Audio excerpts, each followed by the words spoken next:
I'm going to remain neutral, so I'm not going on the member side or on the council side. I'm just here to make sure the meeting goes on as planned. We got to remember that we're here because the way the chairs are, because of Alberta health rules, COVID-19, social distancing. As you can see, the chairs have been placed 2 meters or 6 meters apart. What they're recommending is you want to wear a mask. It's up to you, but they're recommending that you wear a mask. What I was told is that Quebec and Ontario shut down today, so if we don't maintain that, we could be next on the list here. So just let you guys be aware. Our meeting is going to be live streamed through Facebook page and the YouTube channel.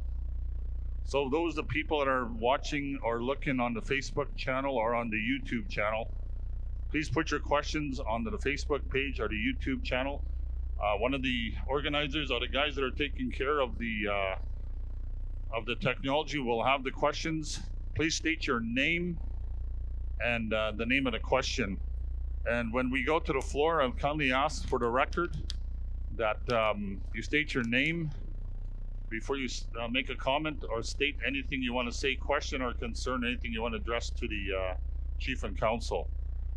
Everybody stays on their seat. There's a package there with water, chips, snack, and a banana, so we can put that to everybody.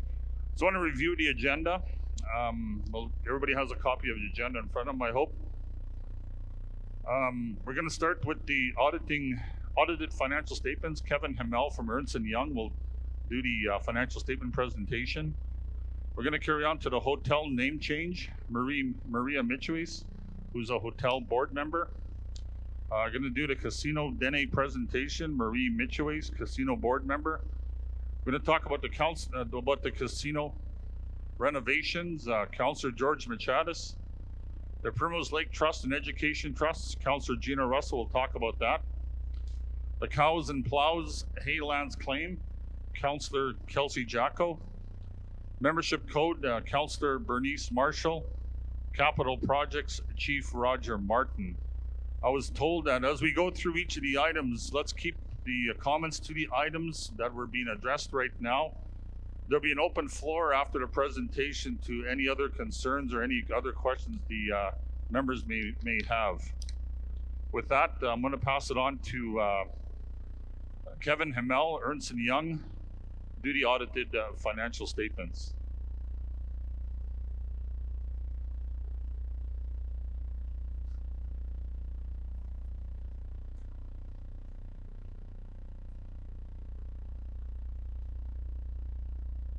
Thank you for having me here tonight.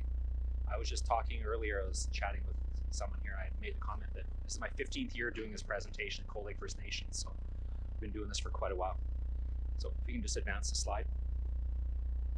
So Rick introduced me, Kevin Hamel, auditor I'm with Ernst & Young, one of the big 4 accounting firms. We've been the auditors of Cold Lake First Nations for 15 years. This is the 15th year that we've done it. We are independent of the Chief and Council. I report to the Chief and Council, but we are completely independent of them. So a couple things in general about the financial statements. So they are prepared in accordance with accounting rules that are determined by ISC. They set the guidelines. The financial statements have to be prepared in accordance with those guidelines. So the financial statements do include the operations of Cold Lake First Nations. So they include the administration, everything the administration that's run through the band office. But it also consolidates the operations of all of the businesses of Cold Lake First Nations.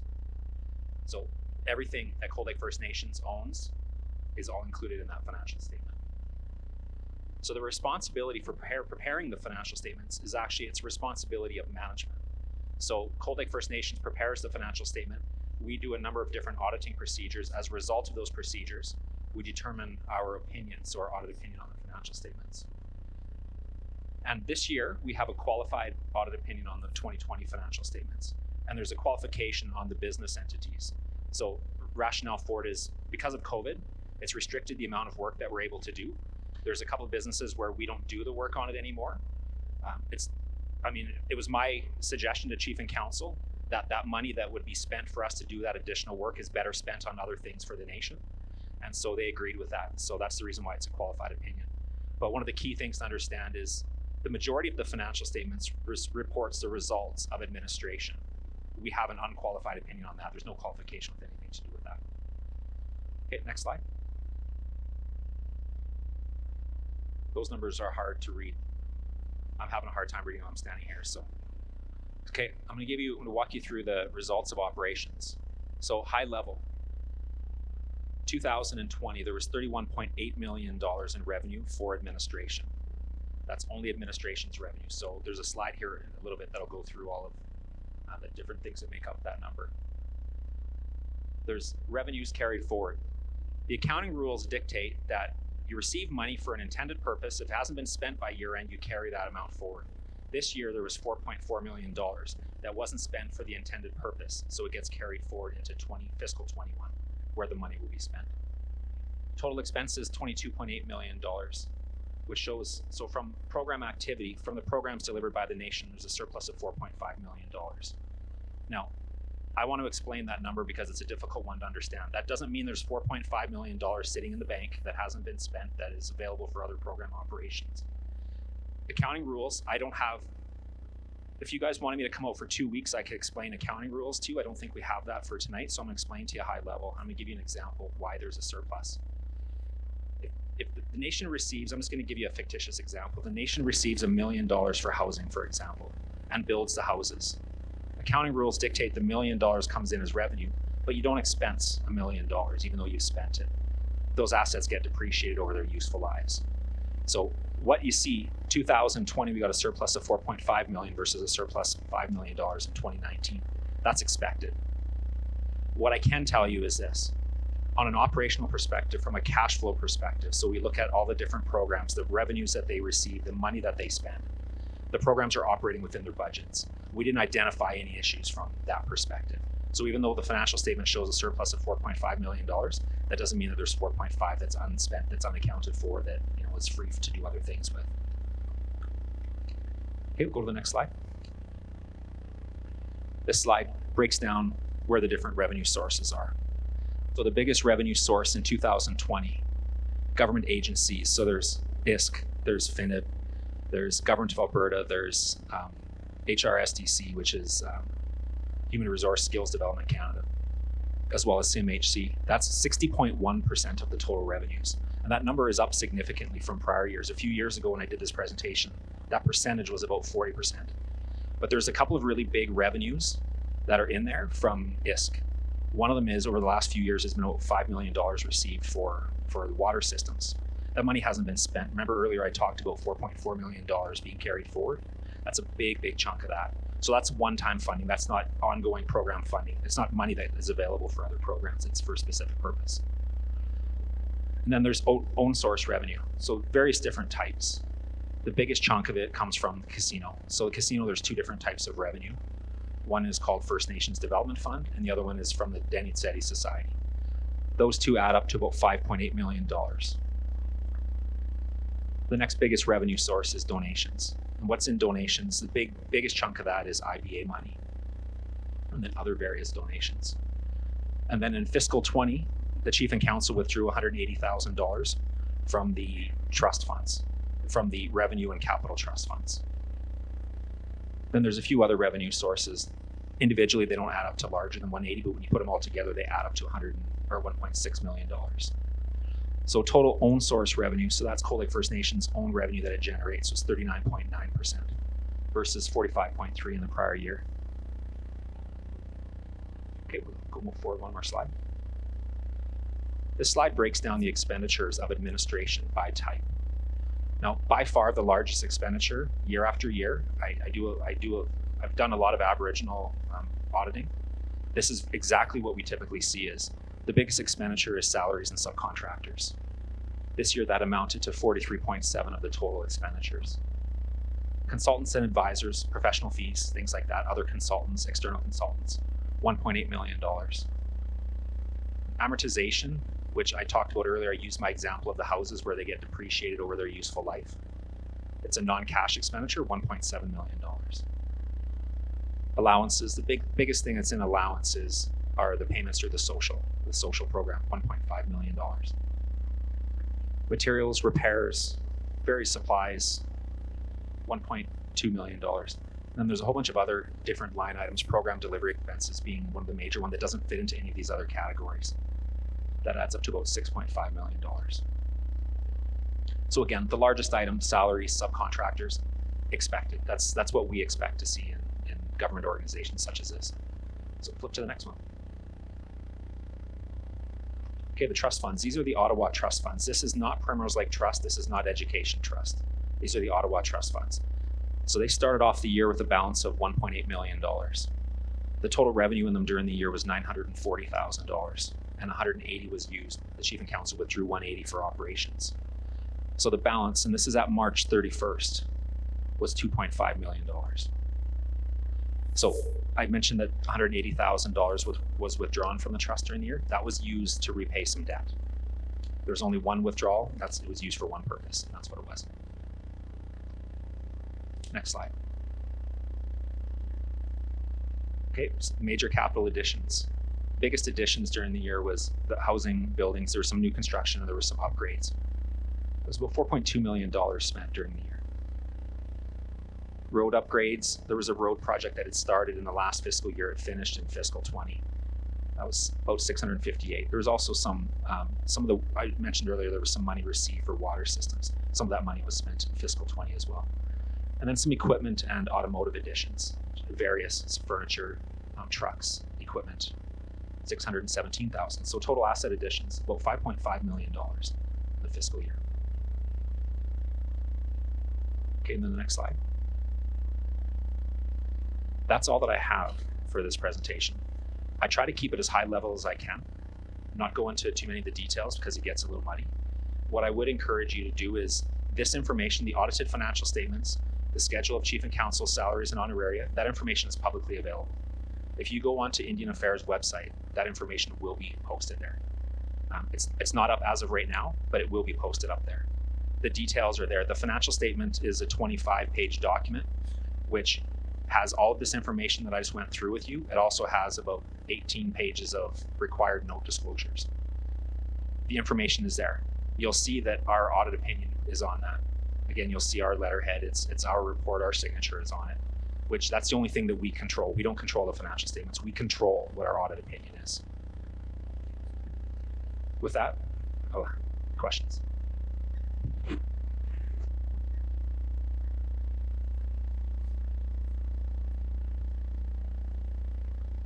Hi, my question is concerning the trust funds.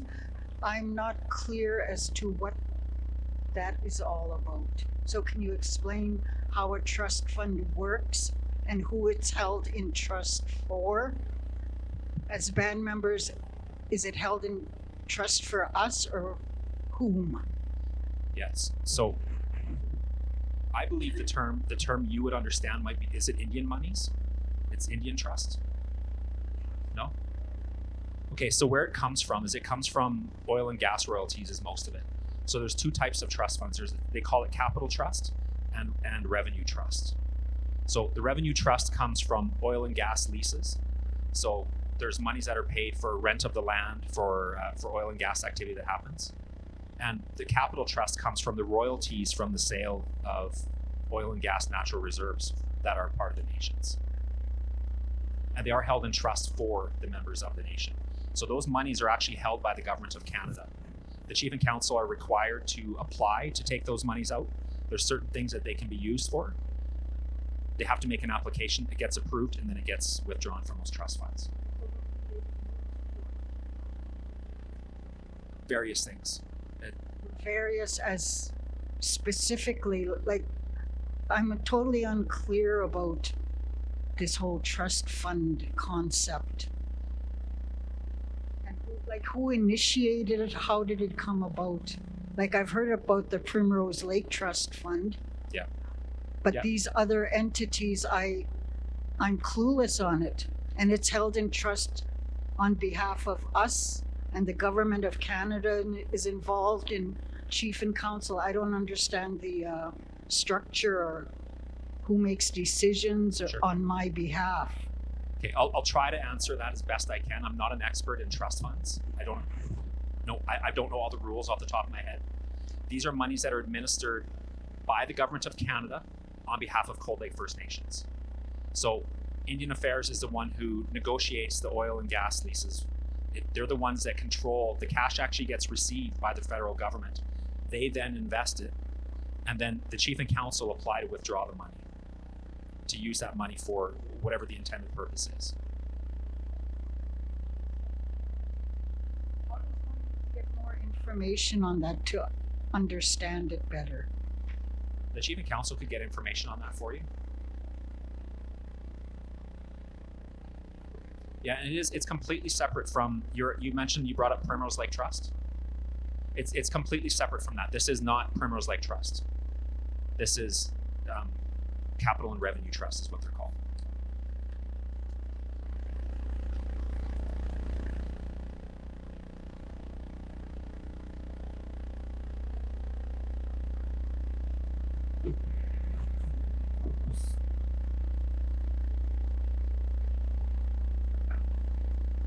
Hello, Can you just state just before I'm you Joan start? here. Okay, thank you.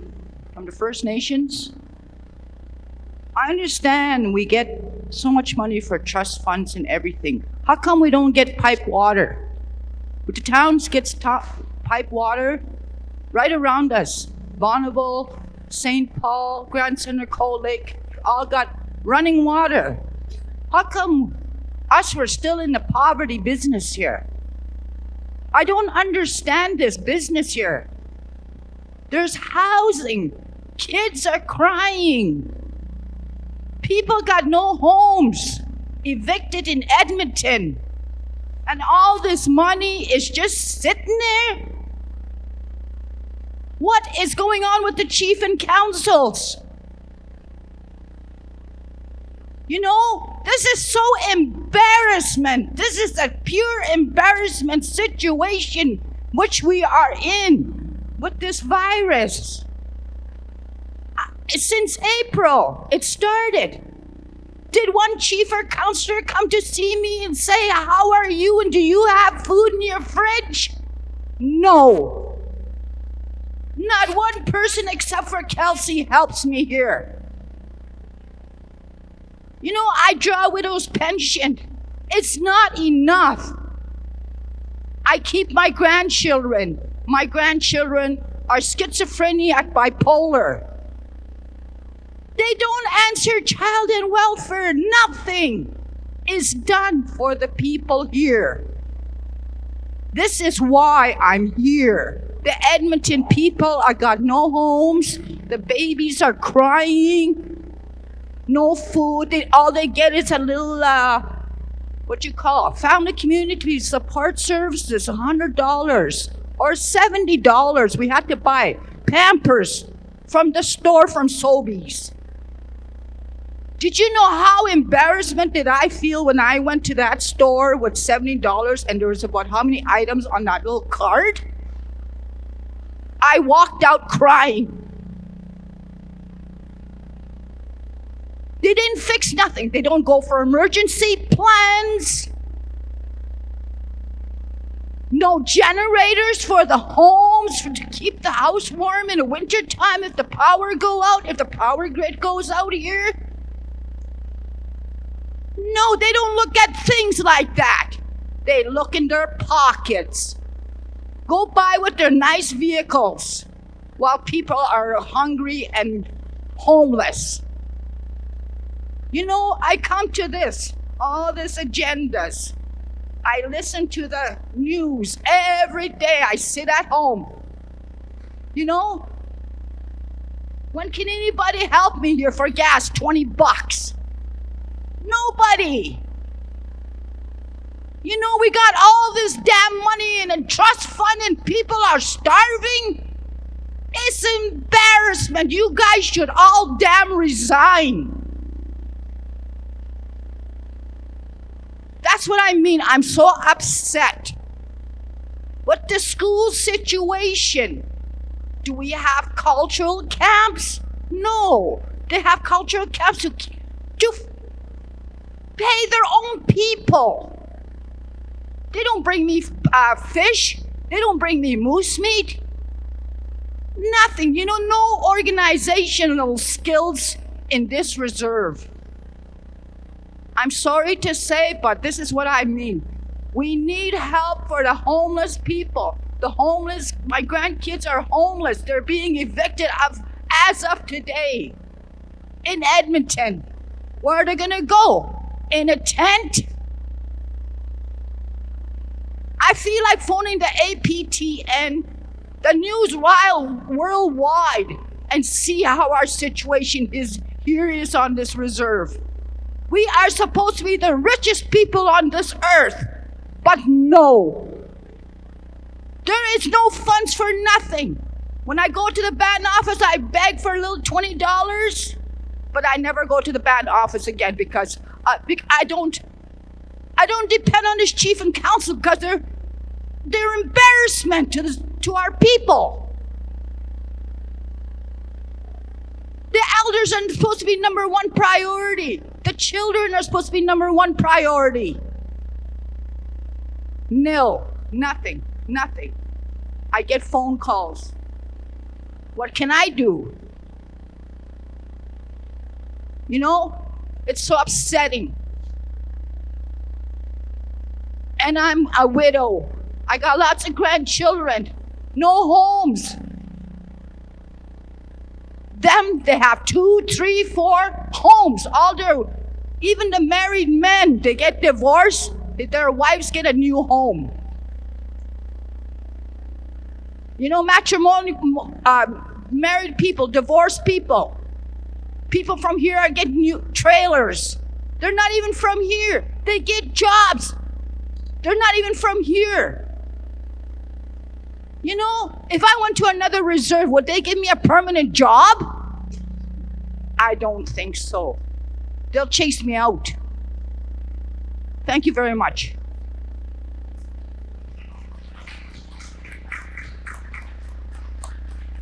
Thank you, Joan, for those comments. We understand from what my discussion here, some of that stuff is being worked on right now, right in the process. And some of those areas that she's talking about will hopefully be addressed, and some of the other areas that are going to be presentation from the individual chief and council. Okay, George? What I'd like to know is,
George, I just want to share some of my experience. You bring up a lot of really good points. If you remember that one slide that I had up there, it showed that Indian Affairs is 60% of the funding. Cold Lake First Nations own source funding is 40%. That number used to be flip-flopped. It actually used to be Cold Lake First Nations providing more funding than the government was. I mentioned I've been the auditor. I've been coming out to Cold Lake for 15 years working on the audit. The housing allocation has been $198,000 ever since I first started.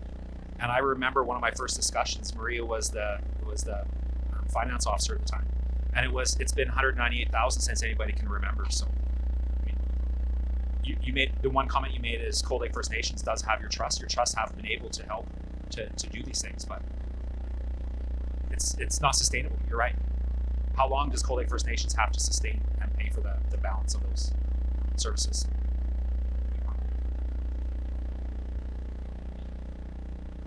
Thank you, George. Any comment from council? Hello? I just wanted to answer some of your questions. You had a question about the water line. We do have the water line construction beginning very quickly. As far as INAC, they denied us to do our own line. So we had to go in partnership with a company called Kelsey Pipeline. That work there's 3 phases. One is going to be starting very soon. So it is the town site and across from Highway 28. The second phase is going to be more towards down Frog Lake Road, that area. And then I think the third phase is going to be on the west side.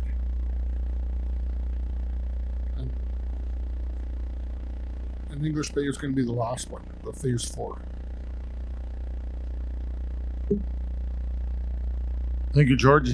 Any other comments from council or anything? Yeah, I just want to comment on treaty. George is right. You know, when he's talking about treaty, we never got what's rightfully ours. You know, and this is something that was discussed at Fort Pitt.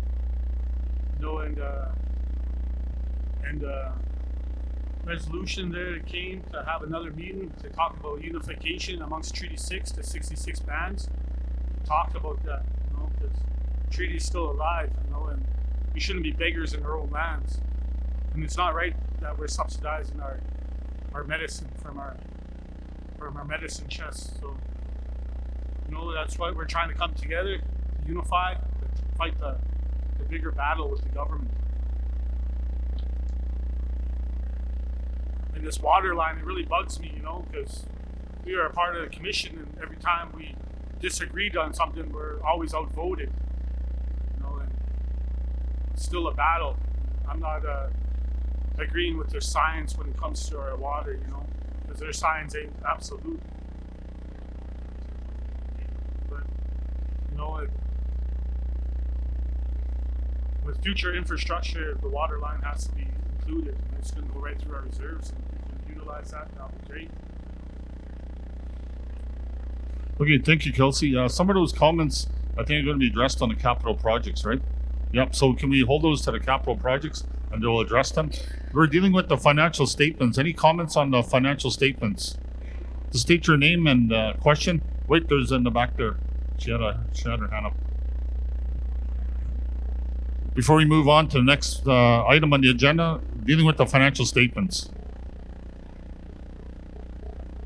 My question is not about the financial statements. This goes back to the same thing. Kelsey's response as far as what we're doing is to protect our treaties and that sort of. This is my question. Did you put together some kind of a committee to address the fact that there's a lot of our land claims? Like, I know that we signed an access agreement, and that was for a loss of access. I know that there was also some haylands that was taken away from us again, and that was the lands towards Ardmore. There's been different parts of the land claims that haven't been addressed yet. I'm just wondering if we've made any kind of move or plan to start to work on having those issues addressed. And right now, we like even our limited access to the bombing range is, like it's more or less a token access. And I think that we should be looking more to looking at trying to get more recognition as far as our right to the resources and lands and stuff in this area. And I'm wondering if you've already considered putting together a plan of action to address those issues. Thanks, Claudette, for those comments. I think Kelsey's going to talk about that later on down the item, right? So if you want to hold on to that thought, Kelsey, regarding to the claims. Any more questions regards to the financial statements, dealing with specifically with the financial statements? Like we mentioned, some of the other stuff are going to be addressed here on the agenda items, so we keep it to the financial statements. I would really appreciate it. Thank you. So we can move on with the agenda. My question is concerning assets. What are the total, like what assets do we have? And also in this document that we were given, I don't see any reference to any of the businesses that we have, like all the franchises and stuff, like Jiffy Lube and all that. Like where does that fall under? Because I don't know, like how many business entities does Cold Lake First Nation have? Sure. So in the audited financial statements, you will see the assets that are there. So assets, there's certain cash, receivables, there's capital assets. The biggest one is the investment in those business entities that you're referring to. But like I'd like to have a picture of like how many businesses do we have? Like, it fluctuates, I know that. However, what is the number on that? And what is the revenue, say, from Walkbox? Specific stuff like that is where do we get that kind of information? Because, like I said, we don't even know how many businesses that's in our names. So Charles, correct me. I believe there's actually going to be a business presentation. Yeah, we haven't set up a date yet, but all the businesses will have an AGM for members. This is strictly administration, so I don't do an annual report, or the band building doesn't do an annual report for the businesses. That'd be their responsibility. But there will be an AGM for the businesses to present to members where you can ask them that.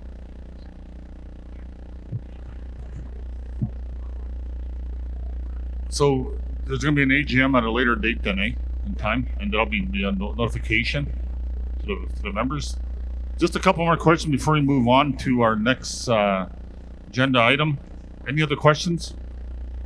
In the back there? Shauna?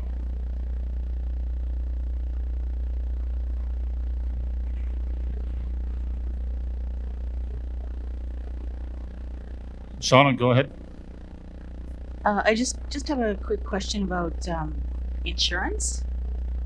I don't know if, well, maybe people do know, insurance has gone up quite significantly this year, probably to the tune of about 20%. And that's, personal insurance. And I was just curious, Kevin, if you knew about what may happen with, the band's umbrella comprehensive insurance, and if it did go up by that percentage, like how do we propose to pay it, because it's almost $400,000 a year or something? So I don't have that insight, Shauna, to tell you. I experienced the exact same thing that you're talking about. Insurance has gone up because of the amount that insurance companies have had to pay out. I mean, that's more Charles and Chris would have to get back to you on that. I just don't have the insight into what's happening in the future years. But you're right, it went up this year.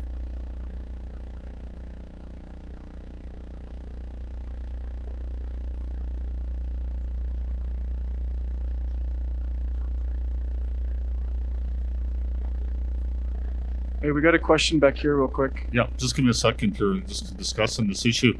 I think that question, Shauna, appreciate it. Just on our discussion here, I think it's the direction of the province, right, that controls the insurance you're mentioning. So they changed their policy, right? That's why the insurance went up. It's just they're following the policy. What's that? Well, yeah, I would thank Jason Kenny for that one with the insurance increase. So, okay, is there a question there, Sam? You got a question? Couple questions really. Regarding finance, I really don't know how much money we have in our band funds and revenue funds that we have in Ottawa. And is it written somewhere?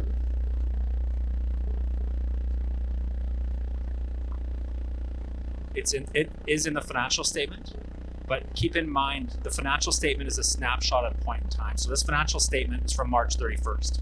So 6 months ago, that balance was $2.5 million. I don't know what it is as of today. I don't know how much it's gone up or how much it's gone down, but as of March 31st, it was 2.5. I have other things to say, but probably can say it later. Thank you. Thank you, Sam. Those questions, other ones you have, those other comments you want to make, we'll have an open forum, so we'll have that time. You can address that. Well, with time, we'll carry on with the.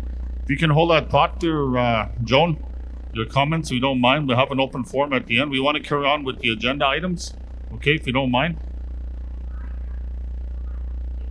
That's why we have the open forum at the end. We have to carry on with the agenda items. We'll give you that opportunity. I'll make sure you get the first one, Joan. We get to the open forum.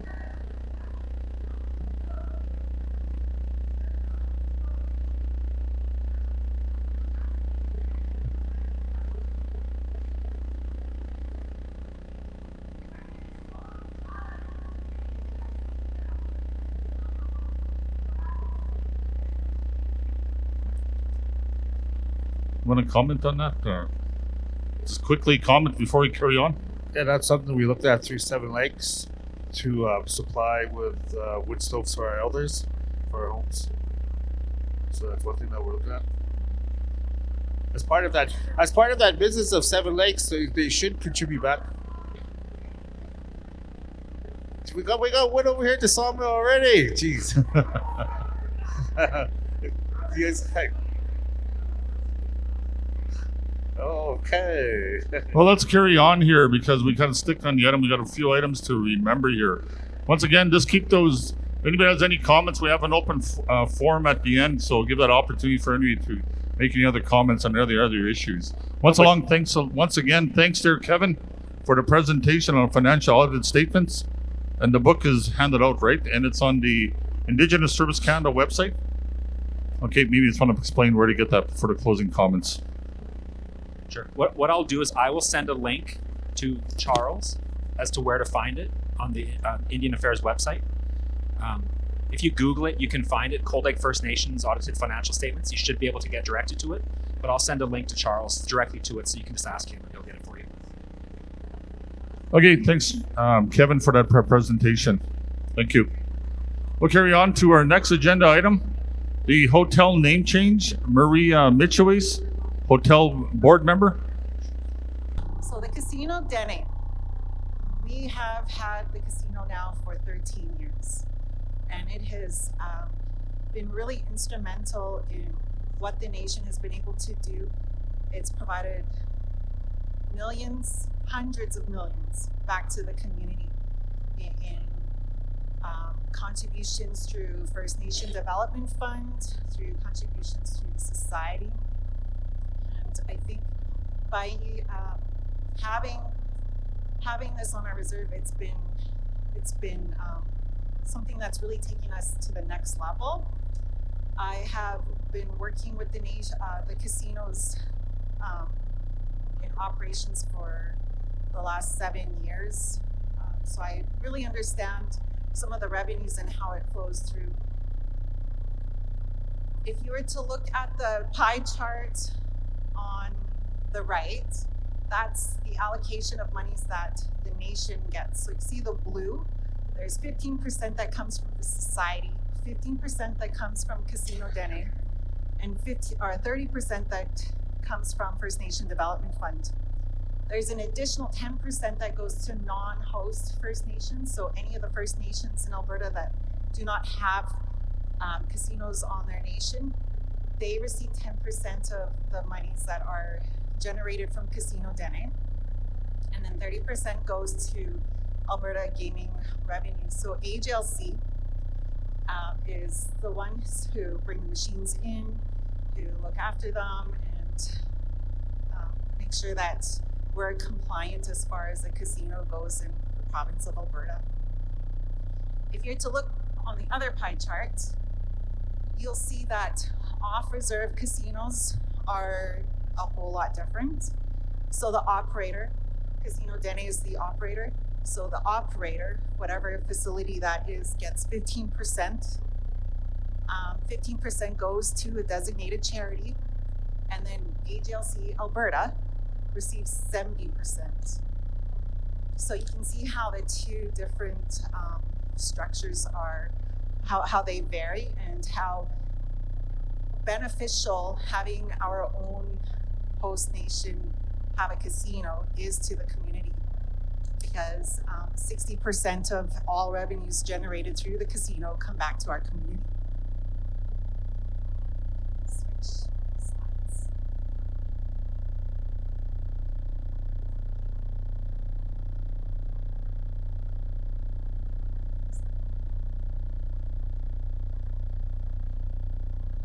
So in fiscal 2020, Casino Dene generated approximately $9 million for Cold Lake First Nations in the form of slot machines. So I was showing you before the pie chart, the 60%, well, that's how the 60% is broken up between Cold Lake First Nations. I think that there's something missing on that slide, or it's really not legible. So the light blue part is Casino Dene. Casino Dene gets 25% of that first pie chart that we got. 25% goes to the society, and 50% goes to FNDF, which is approximately $9 million from last fiscal year. Makes up those three sections. So if Cold Lake First Nation got $9 million, the other 40% would be about $6 million. So that means about $15 million was generated in revenues from Casino Dene last fiscal year.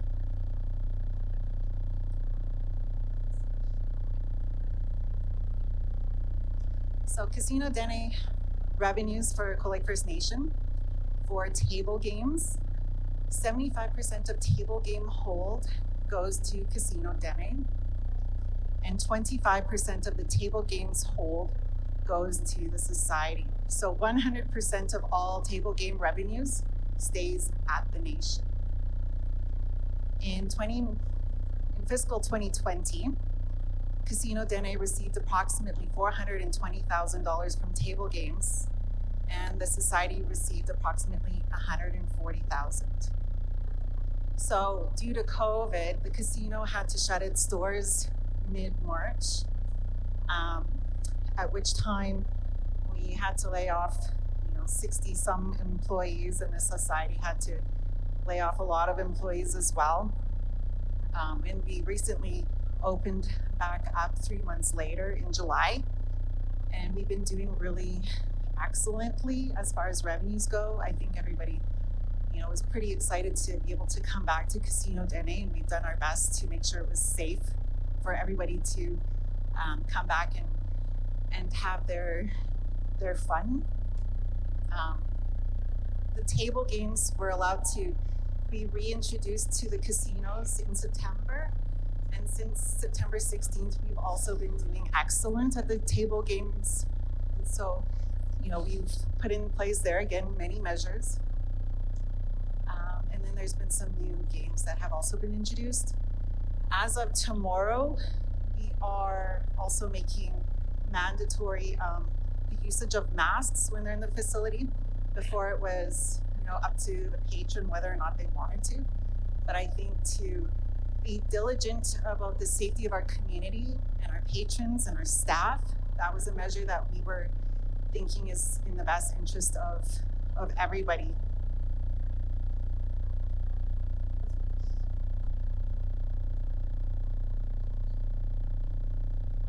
So some of the contributions that the casino, the society, and First Nation Development Fund have had to the community is the support of youth sports and recreation programs, funeral assistant program, the medical subsidy program, paying of elders' utility bills, elders' meals on wheels, economic development, including the hotel,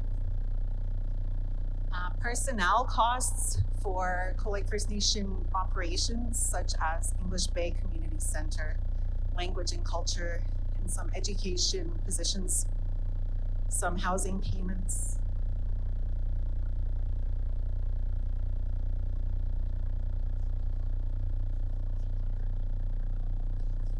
This presentation will be available if anybody wants a copy of it. All they have to do is request it from either Charles or myself.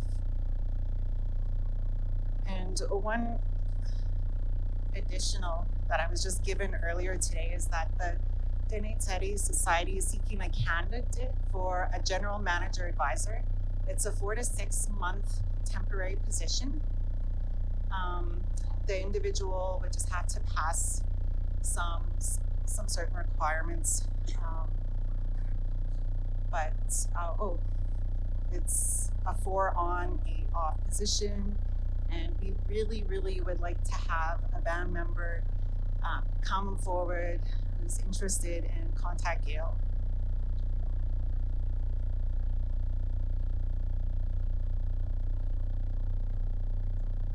Okay, we got a question, David. And then we'll go over to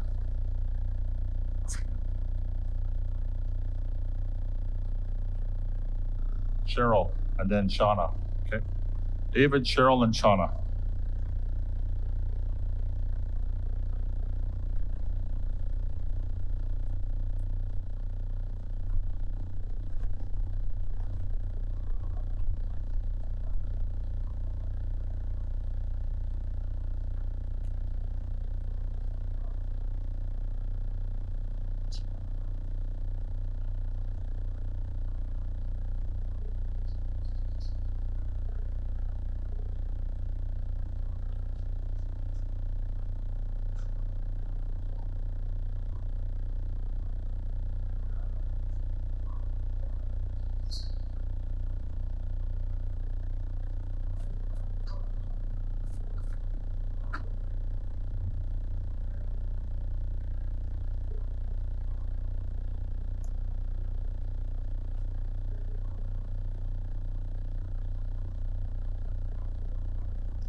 When we had a plebiscite to open the casino, we knew that it was going to come with social ills. But the last couple of meetings I went to,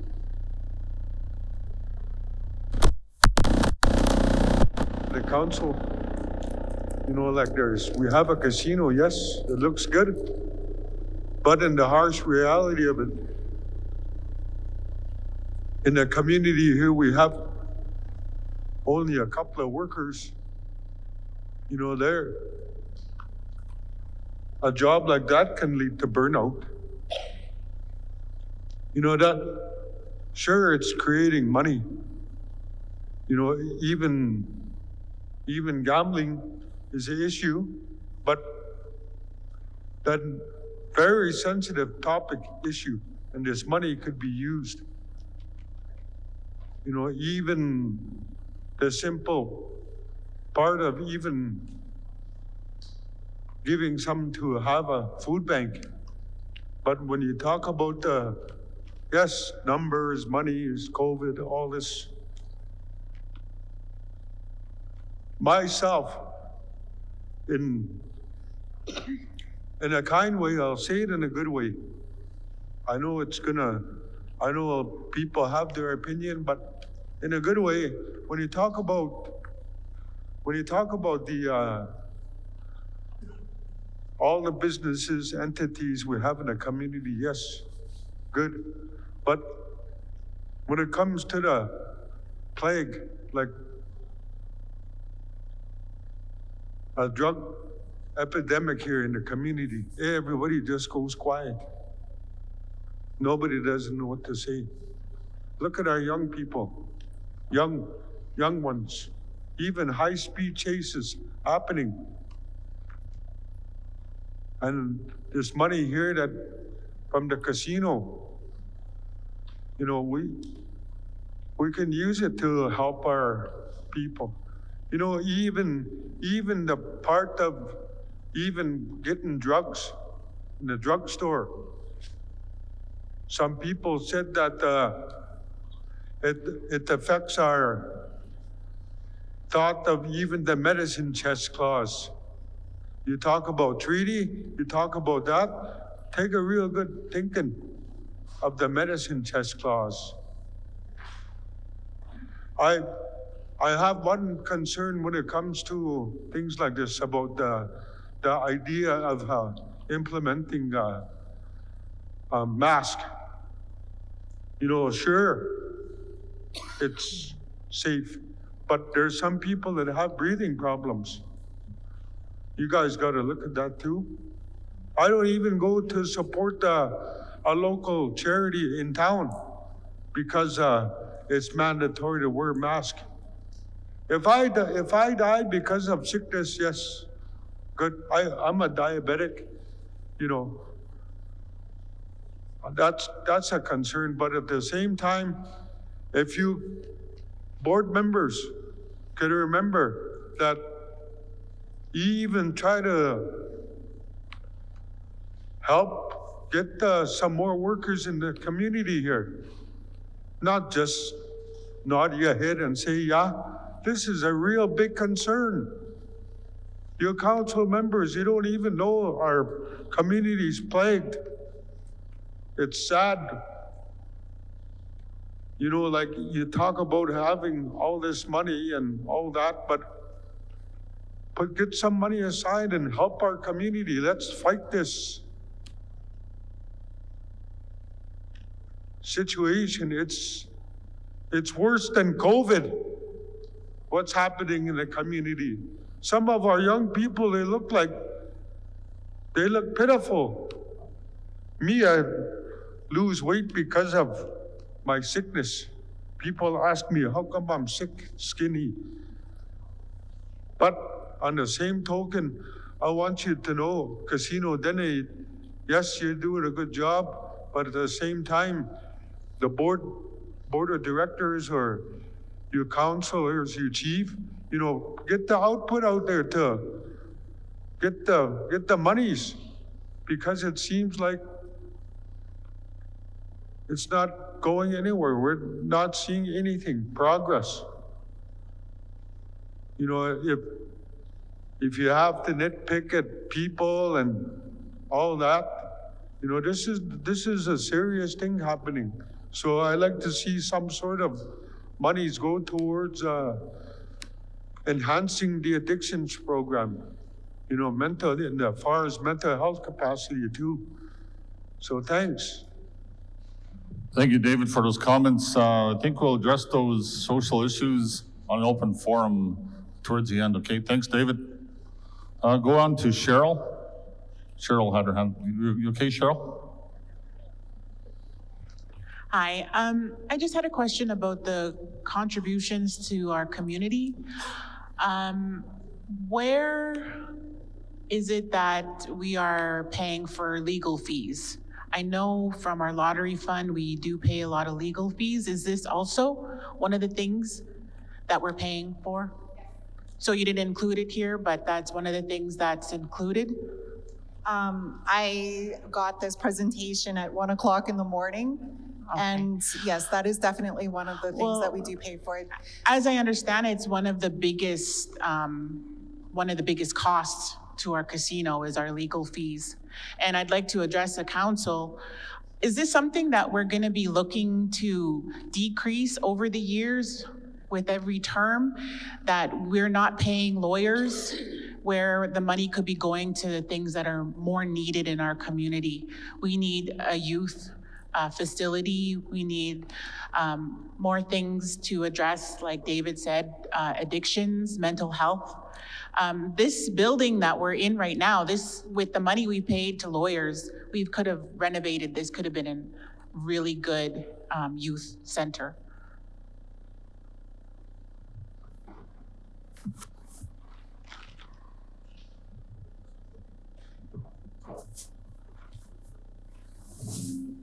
I'll put it towards my discussion, okay? I'll give you the answer. Just give me a second. Let me read this.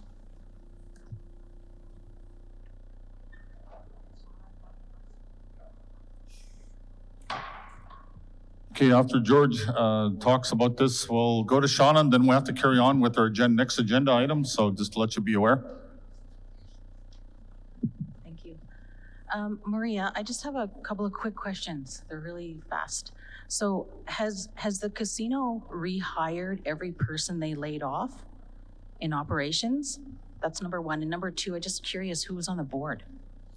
The board right now consists of myself, of George Machadas, of Bernice Marshall, Janet Janvier, and Patrick Stratton is the chair. Patrick Stratton, he's with Witten Law.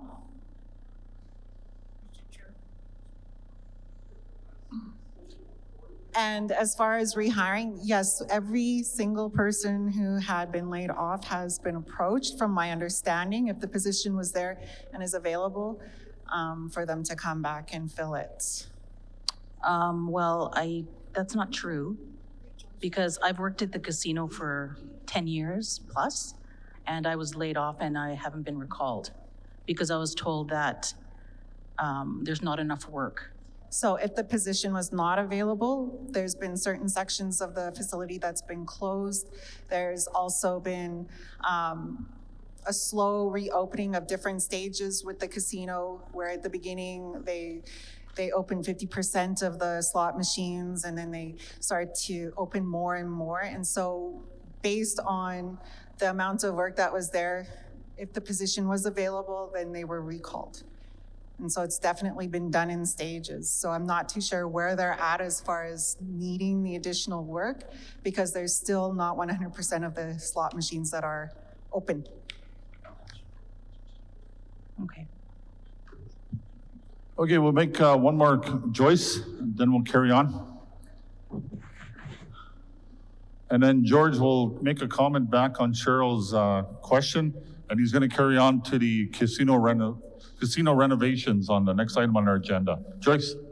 My name is Joyce Mitchways. I'm a member here. I want to know why there are few members of the community who work at the casino. I know when it first opened, there were lots of our members there, security, the barmaids, the restaurant staff. There were lots. And I go there quite often, and there's less and less people from the reserve working there. I do know that when the casino was in full swing, and I had some of my relatives working there. I had two grandchildren working there. One was in security, the other one was working in the bar.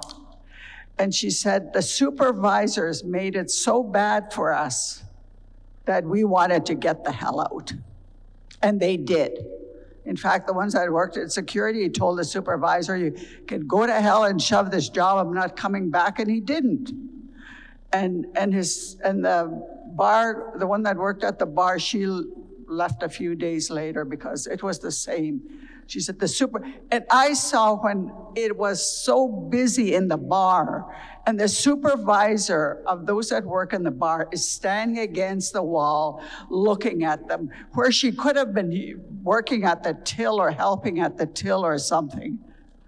And then she watches every little move they make, and she said, we got criticized for the darndest things. And I think that they had no recourse. If they tried to go to complain to anybody, they got fired. So I'm saying, it's our casino. Like, why are the white people running it for us and telling us what to do and pushing us out of our jobs?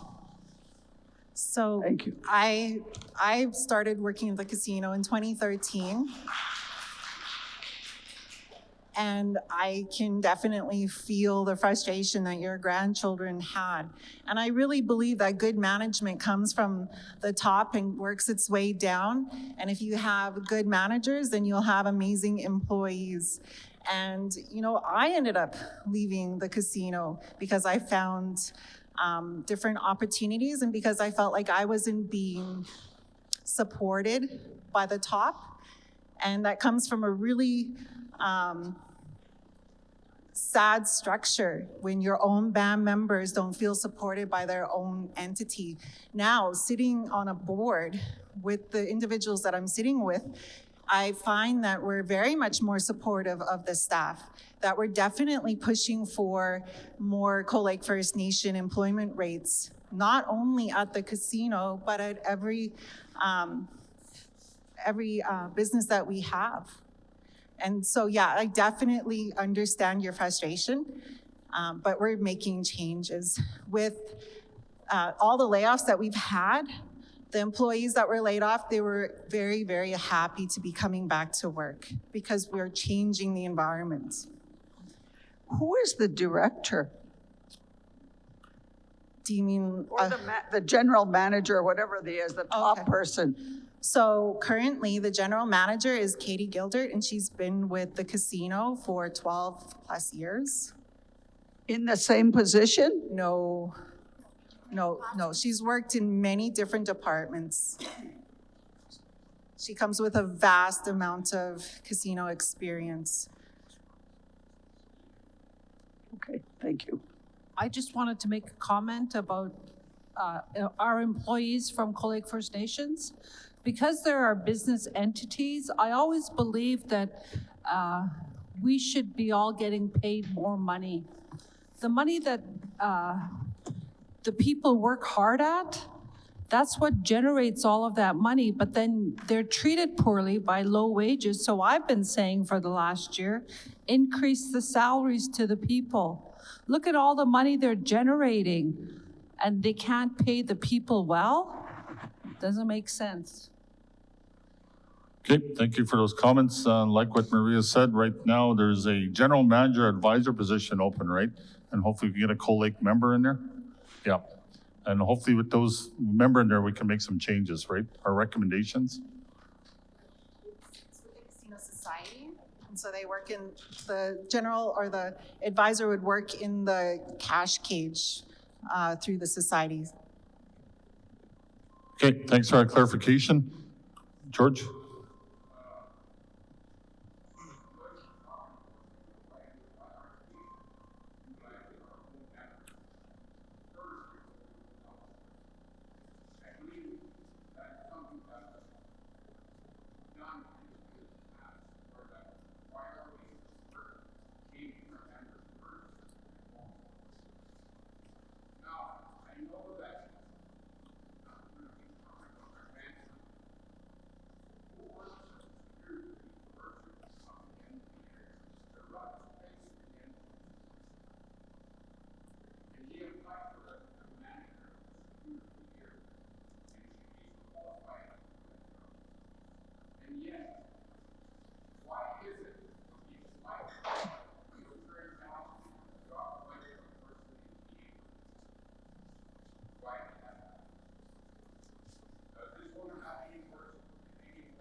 I agree with both of you.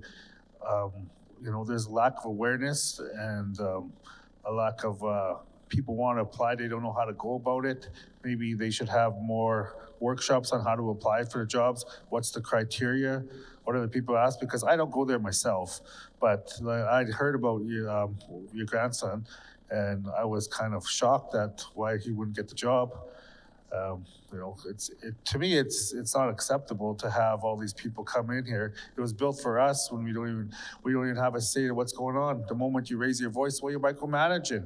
You know what I mean? I go in there and I get frustrated. Well, I gotta leave because I'm gonna offend the board or whatever. Well, what good is it? Like you said, Joyce, what good is it having these things when you don't have a say in it? And I agree with you guys 100%. Okay, thanks, Chief. Just a comment, maybe the casino can do an information session in terms of how do we apply online, what the application process, and that maybe that's a recommendation that could be done. You guys bring to the casino and they can come out and have a workshop or anything in regards to that. So them applying for a job at the casino, just a recommendation. Once again,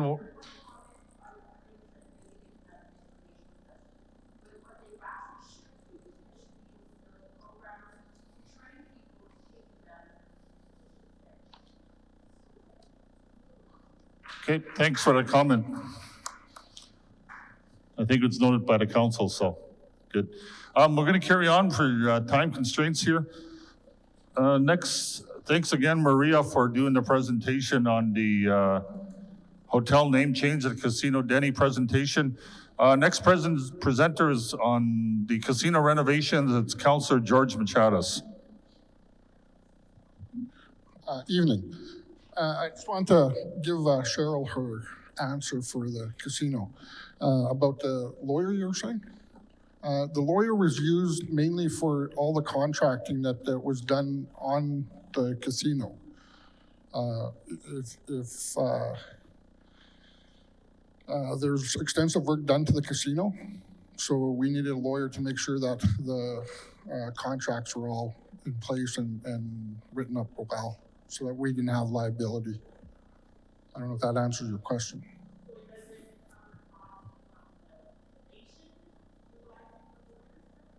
What's that?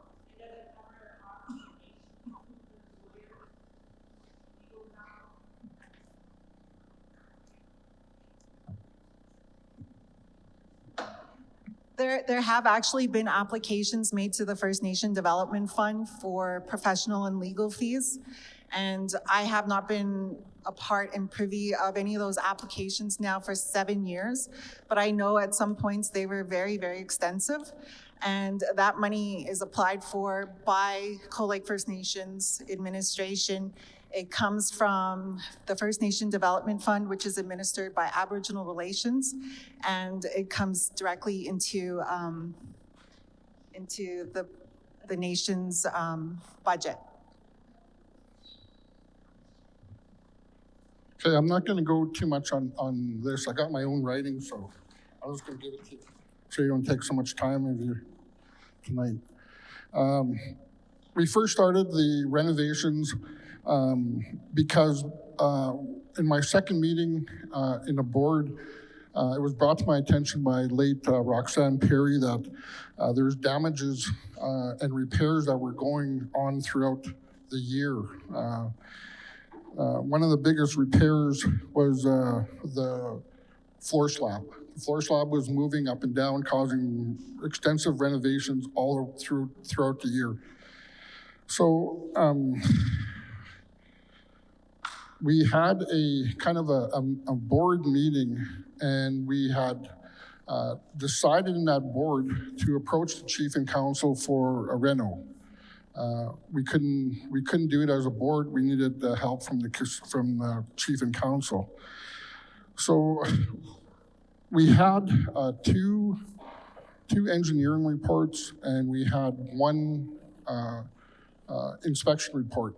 And with those, we went and approached chief and council for renovations. At that time, there was the COVID had hit us. So we had to shut the casino down anyways. So we couldn't do the renos while the casino was open. They just wouldn't let us. So since COVID had hit, we suggested that we start that reno then. So what we did is we got quotes from three different companies.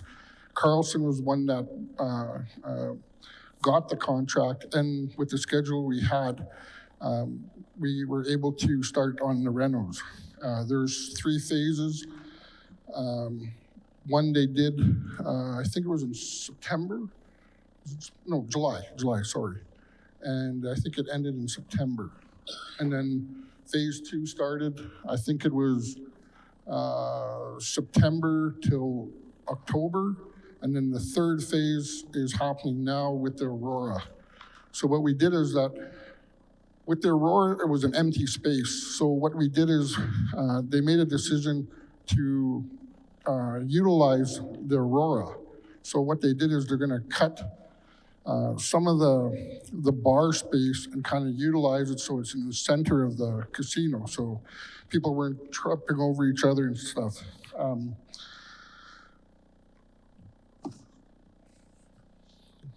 So now, with the COVID now opening, we had to push the schedule ahead. So to open up, they changed the shifts now to, I think it was 24-hour shifts or night shifts or something like that. And not only that, but they started opening the casino at 12 o'clock so they can do the renos that morning. So now they're in the 3rd phase. They're just gonna start on the Aurora, the dance floor and the bar and stuff like that. The Aurora is supposed to be, it should be completed by this December. And that's all I have. And I just, one note, we were hiring COLIC members for it. I think there was 4 or 5 that were hired at that time from 6. Joyce, you got a comment, question?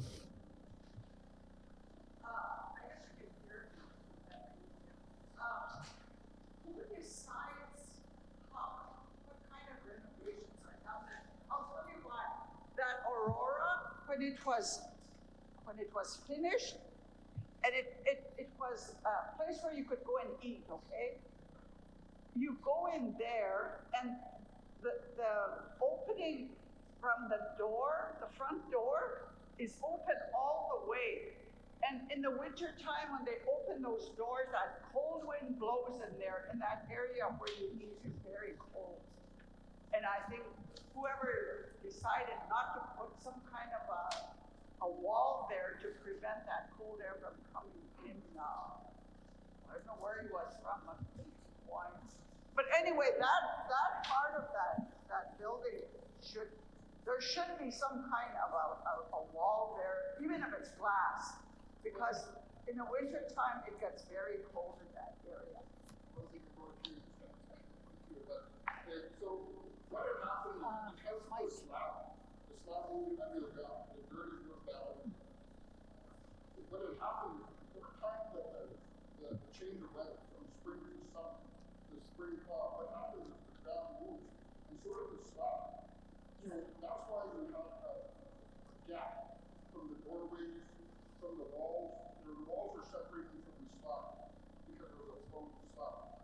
So what they did is they did a construction right around the perimeter and they anchored it to that slab. So now that everything is being moved together, so that there's no up and down. But there's still cold air coming from that door in the winter. In the wintertime, when they open the doors, when somebody comes in, they open the doors, their cold air comes in. Yeah, I realized that, and there was a 2-inch gap between the doors. So what they did is they made a perimeter right around, and they attached rebar and cement to the existing one, so that now it's pulled everything down. So there's no gaps anymore in the doorways. Okay, next time I go and eat there after they finish, and in the winter time and it gets cold, I'll let you know. If there is, I'll buy you dinner.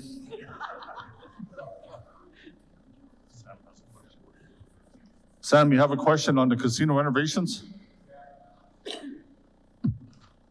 Just before we get to Sam, just let you be aware that after George's presentation, we're going over to Gina to do the Primrose Lake Trust and Education Trust.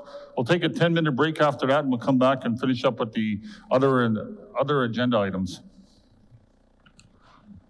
Am I on? Anyway, regarding the casino, I find it pretty small for the population that we have. When everybody gets together there, it just fills right up. No place to walk around. I think in the near future, we should look at, see if we can get another design and a bigger building made to accommodate the bingo players. Like if we can set up a bingo hall there, plus an arena attached to it, just like the one in Enoch, and see if we can get someone to design a building which would accommodate other people like the shoppers. We can build some stores in there and get some amusement park for the kids, like water slides or pools and stuff like that for the future. I think if we can look further in the future, we can make a lot of money expanding what we have there right now. We can build a small West Edmonton Mall, and everybody can stop here instead of going to Edmonton from Saskatchewan, and other places. And if we can accommodate people with the things they need, the stores they go to, the amusement parks, and the bingos, and everything. We haven't had a reserve bingo here in a long time since I left council. That's over 20 years ago, so I think we should look at trying to accommodate us older folks now with some kind of amusement stuff. So look at creating a larger building would accommodate a lot of other things that would go along with it to make sure that the money comes to the reserve. And that's all I wanted to say for now. Thank you. If I could touch up on that, that is something we've actually considered. The first thing we had been really concerned with with the casino is actually just keeping it open. If we hadn't done these renovations, it could cause further problems. And absolutely, we need to have this open and continuing to grow. And that's a big conversation we're having with things that even pertain to our hotel. Because once we were able to now conjoin our hotel and our casino, it allows us to have a bigger footprint in tourism in our area. If we were able to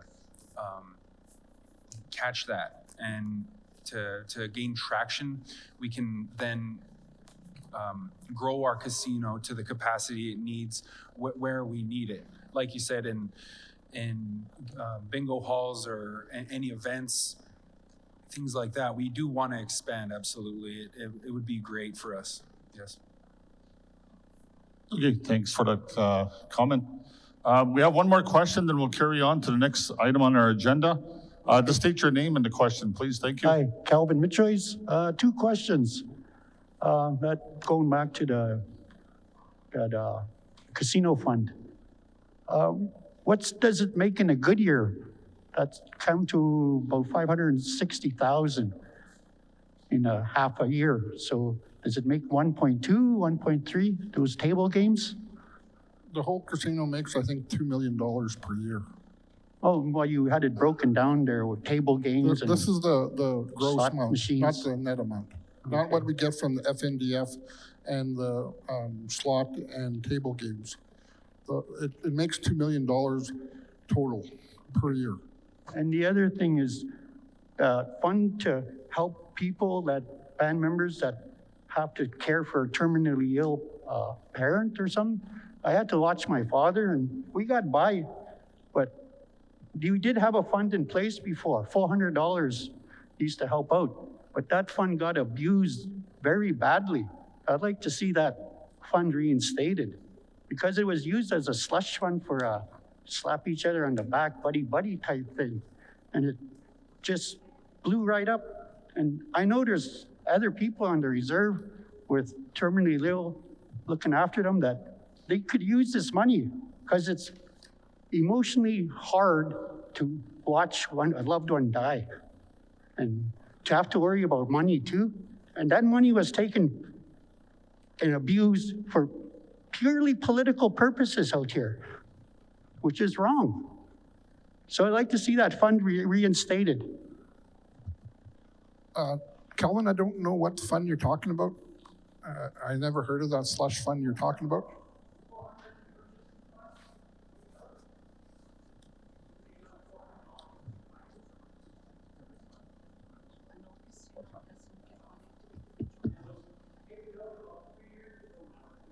Yeah, but the casino doesn't pay out that emergency fund.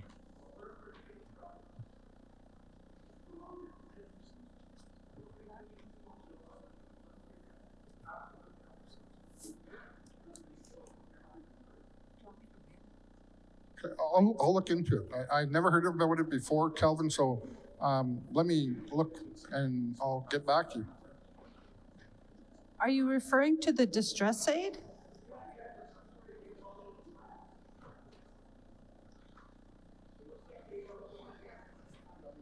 The distress aid.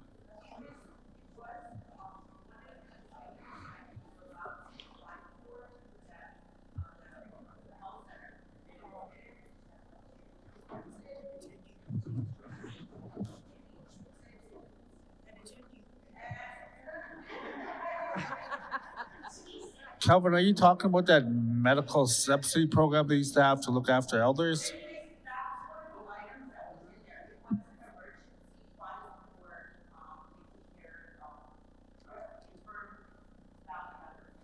And he said it was totally abused? It wasn't the original, like when they. Yeah. News to me.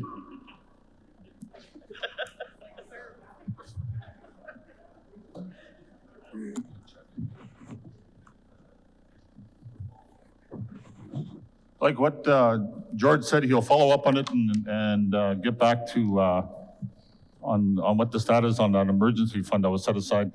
With that, I'd like to thank George for doing the presentation on the casino renovations. For time, we're going to carry on to our next presenter. Just to let you be aware, again, we are streaming live through Facebook page and the YouTube channel. So that's why we're using the mic for people to ask questions. People on the Facebook page or the YouTube channel can hear the questions and the comments done by the Chief and Council and the members. We're going to carry on to the Primrose Lake Trust and Education Trust. Councillor Gina Russell. Good evening, everybody. I want to honor all of our residential school survivors and thank you, everybody who's wearing an orange shirt today. Thank you, Judy, for the prayers. I'll just go, we have a slide. We'll go to the next one, Daniel. I'll just keep. The Primrose Lake Trust was formed in February 26, 2002.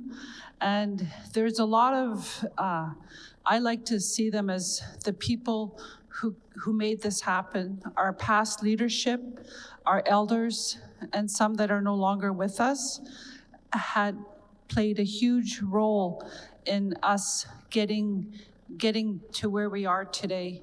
So it's your efforts, your hard work never go undone. Whenever we speak to industry, we tell people, the people who walked here before us, who sat here before us, they're the strong ones. And even today, we expect you to tell us what to do because you have the knowledge, the experience. Some of you lived up in Primrose Lake, so we keep that in mind all the time. When we got in, we changed who sat on the Primrose Lake Trust.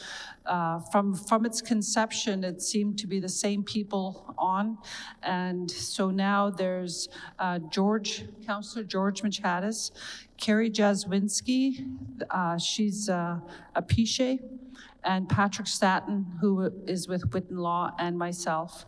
We're also looking for another additional trustee.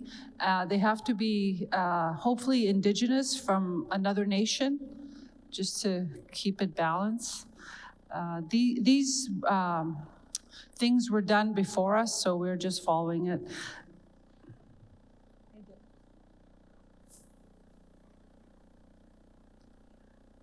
The trust is invested in 3 forms of investments: loans to the nation, equity funds, and fixed income funds. During COVID, we had a lot of time to take a look at stuff, and George and I said, why are we paying two organizations, one to take care of the equity funds and one to do the fixed incomes? Over time, those costs add up, so it would only make sense to amalgamate them. So now we have Jaroslawski Fraser from the Scotiabank. They're the ones who manage the equity funds and the fixed income. The annual income of the trust is payable to the nation to support public works, educational and learning programs, and the cultural programs.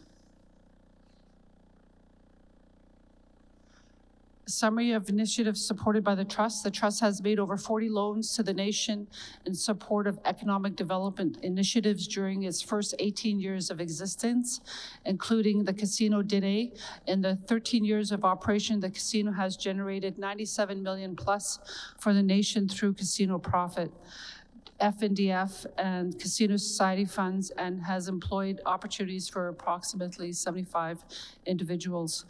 The development of the Marriott Courtyard, the hotel created employment opportunities for approximately 30 individuals, increased casino revenue, and is well positioned to increase employment and profit when the hotel rebrands as the Hotel Dîner and the Conference Center. The expansion of the Primco group of companies. Primco employs over 400 individuals and has developed a foothold in a wide variety of industries. So Primco initially used the Primco Trust to get started and stuff. The expansion of the Tri-Res group of companies. The nation has taken ownership, development, and control of its natural resources. The trust has also helped with the daycare and housing. They support the Christmas distribution, and since then we've been able to get more dollars from industry so that we don't have to use the Primrose Lake Trust. And also we used the dollars from the Primrose Lake Trust to help renovate the casino, and in turn the casino will be paying back the trust. So it's like we loan ourselves the money and we're making interest off it as well. The financial summary. The trust started in 2002 with a value of approximately $16.8 million. As of August 31st, 2020, the trust has a gross value of approximately $30.1 million, with approximately $3.1 owing to the nation by the way of promissory notes for a net value of approximately $27 million. The trust funds are invested in the following areas. So if you take a look at it, you see the Marriott Hotel. Can you guys see that? Can you see them? Can you see them? Okay. Okay, the housing, daycare, the casino, equities, fixed income, Tri-Res, Primco, and Christmas 2019. We'll have this presentation available on the website as well. The trust investments currently consist of 48% loans to the nation that are 14.4 million for housing, hotel, Primco, Tri-Res, and casino. 35% are in the equities that total 11.25 billion, and 17% of the fixed income is 5.6 million. So when we amalgamated these two, what we did was we used the fixed income because those shares weren't they weren't making a whole lot of money. So we thought, well, we'll make the money back. We'll fix the casino. In turn, the casino will give us interest rates. So it worked out in our favor. The summary of projects supported from the trust income distributions. The income distribution from the trust to the nation have been used by Chief and Council over the years to support the public works, educational, and cultural programs. So we talked about Dennett's Eddie. They do the cultural programs, and I believe Linda Manus runs the cultural program and language. The development of the daycare, the development of on-reserve housing, infrastructure upgrades on reserve, the preservation of traditional practice to the nation, the preservation of traditional lands of the nation, and also the Christmas distribution. And I wanted to emphasize something. Everything is on reserve housing, on reserve. Not everybody has the capacity or the ability to live here in Cold Lake. We are counted per capita annually. So all our relatives who don't live here physically on the reserve are counted, but yet they access no services. And they're treated less of. And how many of our people are paying mortgages? We have to start thinking about the people who live off the reserve, who never get to have what we have here. So I just want to make that comment, and that's what I have for now. This presentation was to be presented by Patrick Stratton. So if you have any comments or questions and we're unable to answer, we'll be sure to get back to you about that. Masicho. Okay, thanks, Gina. Anybody have any comments or questions? Okay. Shauna, and then Roland. Okay. I just have a quick question about the change in investment managers. So was it Patrick Stratton that initiated that process, or was it council? And who's qualified here to do that? It was council's decision to do that because we're trying to identify where we were losing money, and it just makes common sense that we put the fixed income and the equities together under one structure, and we just weighed out the odds. We also interviewed three organizations to see what their proposals were. So you put out an RFP for that then, right? Yes. Oh, okay. Roland? Give me a second to get the mic. We're streaming live.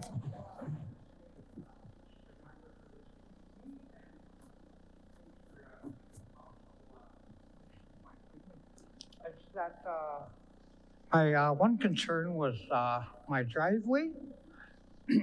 They cut off the busing into my driving my kids, my 5 grandchildren to school, town school.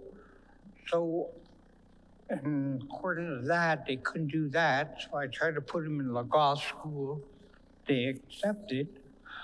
So they was no with Mr. Shore, there was no sweat. But seeing that my driveway was bad and the buses can go down my road, they got, we couldn't transport them or whatnot, like to school. So what I had to do, I sent 2 of my girls to Calgary to go to school, and I got 2 of my grandkids in town. So now I'm separated from 2 in Calgary, 2 in town, no transportation to my home. Me and Rhonda, we have to park our vehicle at the end of the road and walk our grocery bags to the house. The water truck, broken axle, hawk, you know, who had to pay for that? Probably Public Works, I don't know. But now, garbage truck, water truck, school bus, and say something got hurt at my house, one of the kids. Ambulance can come in there, RCMP can come in there. We got no transportation. Everybody knows it on the reserve. It has been denied for 48 months now.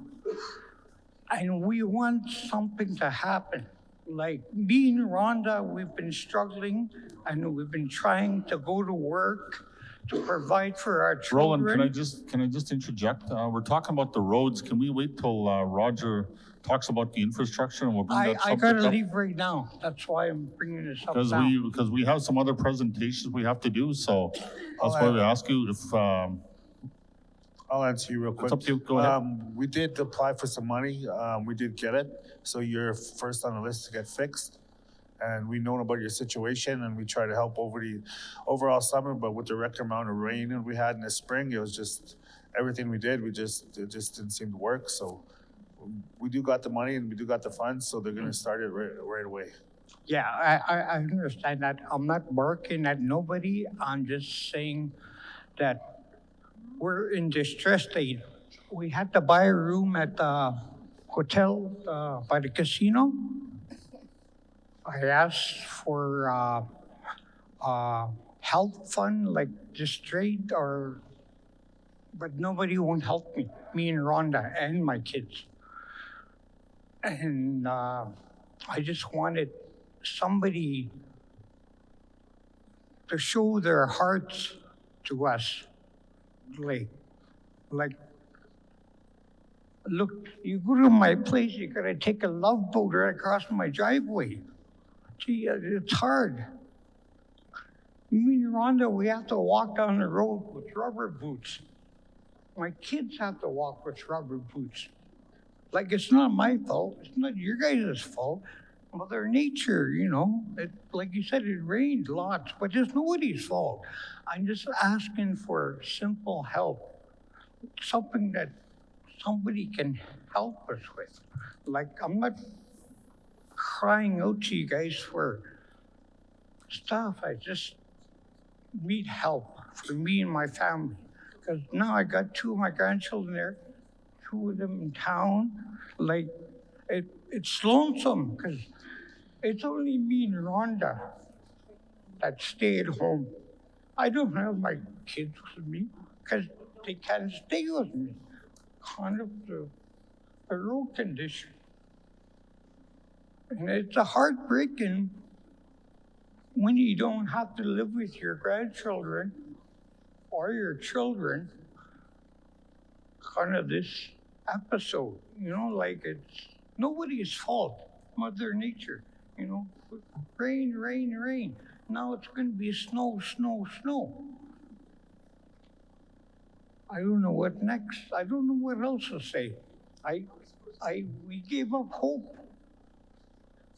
Rhonda brought it up many times at council chambers. It was getting worse and worse and worse from March.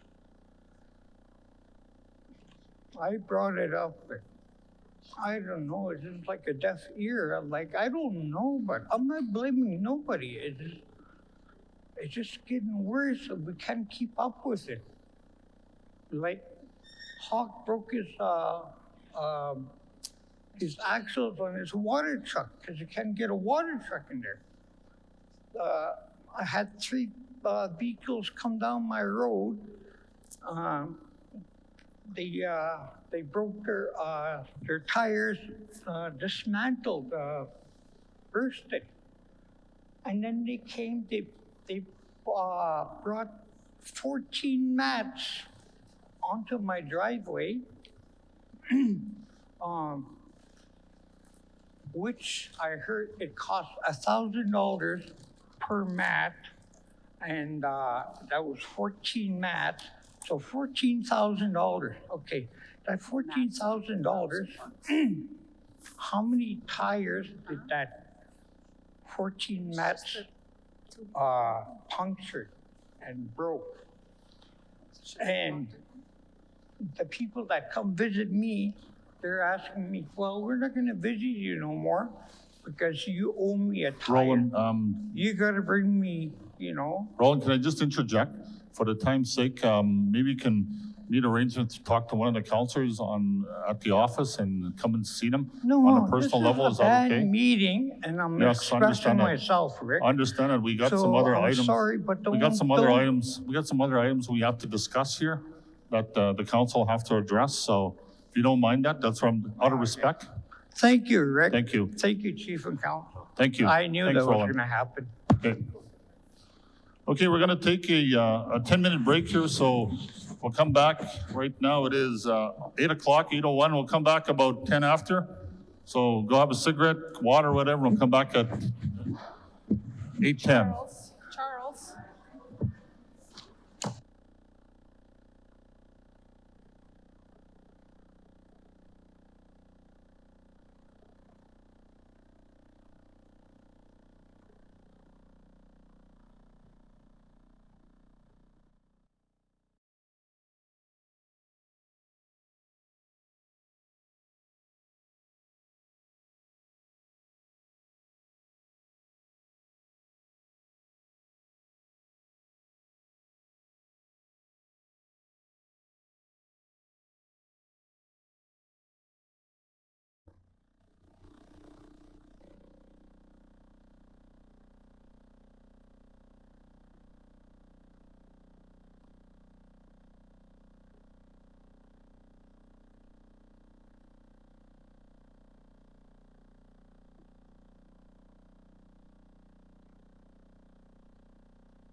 Mic test, 1, 2. Can I have your attention, please? Give everybody about a minute to return to their seats and the council can return. We'll continue on with the meeting. We'll start about a minute or so. Thank you.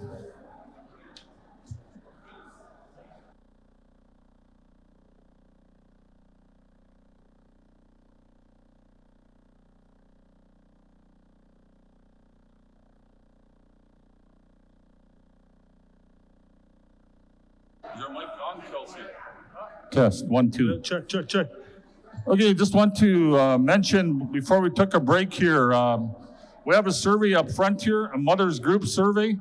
We appreciate if people can come to the front and take a copy of the survey and fill it out. They're looking at forming a mother's group on the nation. Again, there's a mother's group survey up front here. If people can come get the survey and fill it out, we greatly appreciate it. It will help form a nation of the mother's group. Once again, can I get everybody's attention? Let's reconvene with the meeting and we can carry on with the agenda items. We still got a few more agenda items to talk about. Thank you.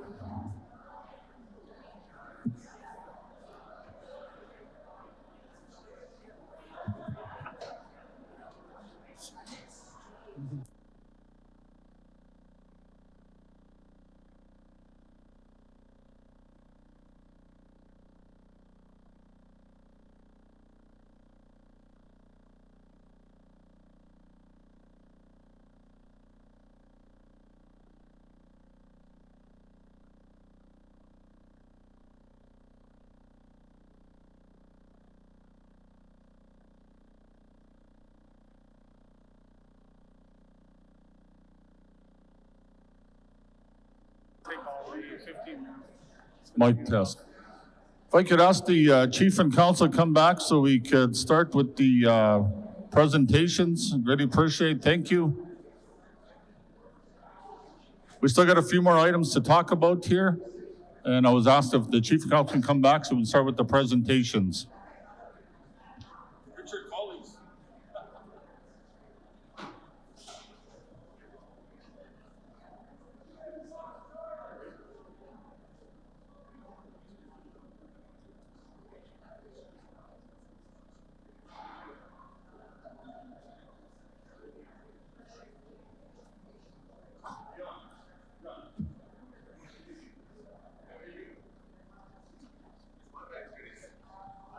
Hi. It's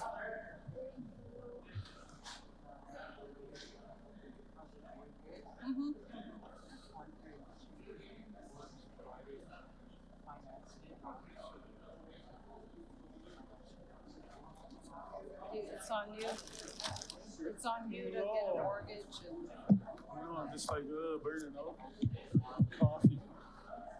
I know they've done some. Once again, can I have your attention, please, so we continue on with the meeting. Otherwise, they're going to be here till late. If you don't mind, we still got a couple more items to address. We can't finance a house. We'll start. There was an education trust that was supposed to be discussed by the Councillor Gina, but due to time, if we have time, we can put it at the end, right? If not, people can go on the website, on the Cold Lake First Nations website. The information is there regarding the Education Trust Fund.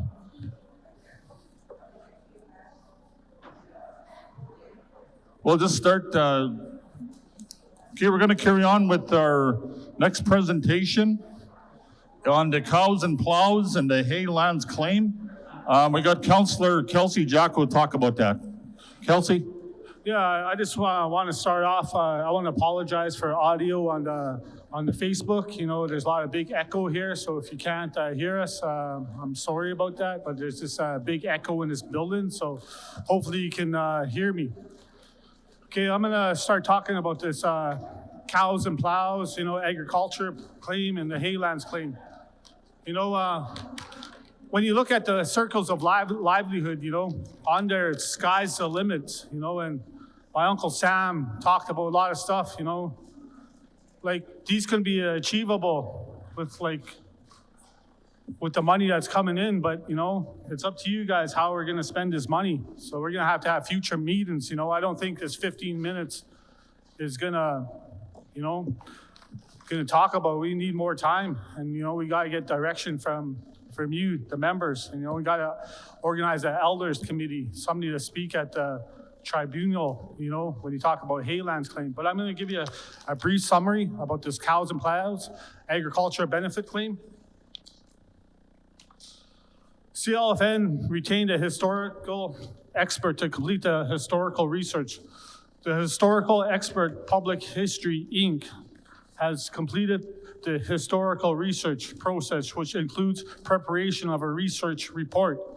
Gowland's WLG legal team reviewed the historical evidence and gave their professional opinion that CLFN did not receive its full entitlement to the livestock and implements as proposed under Treaty 6. A draft claim submission has been completed. Chief and Counsel will review and comment on the draft claim submission. Once leadership has completed their review, the claim submission will be submitted to Canada. It could take up to another 6 months for Crown, Indigenous Relations and Northern Affairs Canada, CERNAC, to review and determine whether CLFN's claim submission meet the minimum standards set under Canadian specific claim policy. If the claim meets the minimum standard, then it could take another 3 years to review the submission and assess whether to accept it for negotiation. If the claim is accepted for negotiation, CLFN would negotiate with Canada on a settlement. If it is rejected, CLFN could take the claim to specific claims tribunal to determine the validity of the claim, the strength and compensation value. And the Haylands claim. This matter, they're both two separate claims. Let's get that straight. They're two separate. The Haylands claim, this matter is now proceeding to specific claims tribunal. Moore's Law is requesting communities for oral history and elder testimony to act as evidence that will be given to the tribunal. Maurice will provide participating elders with material in advance. So this is something the elders will have to get together, who's gonna speak at this tribunal. Should be somebody healthy, somebody not afraid to talk, not afraid to travel. I know it's COVID restrictions, but things must go on because these were in the process for a lot of years. So, we need to get your feedback on how we're gonna proceed. And this Haylands claim been topped at $150 million for every band. Onion Lake, Kehuan, Frog Lake, and us. These lands were located in around Fort Kent, Indian Reserve 123A, back in the 1900s or so. So, we need more meetings about this. 15 minutes just doesn't cut it, And then we got to discuss if we're going to accept it or what are we going to do with this money, per capita distribution. We got debt we can service. We got addiction centers that we can build, affordable housing too, If we get 100 houses tomorrow, build them, what are we gonna do? Where are we gonna build them? But it's up to the community, we need your help to carry forward with this. So I know I can answer any questions if anybody has any right now.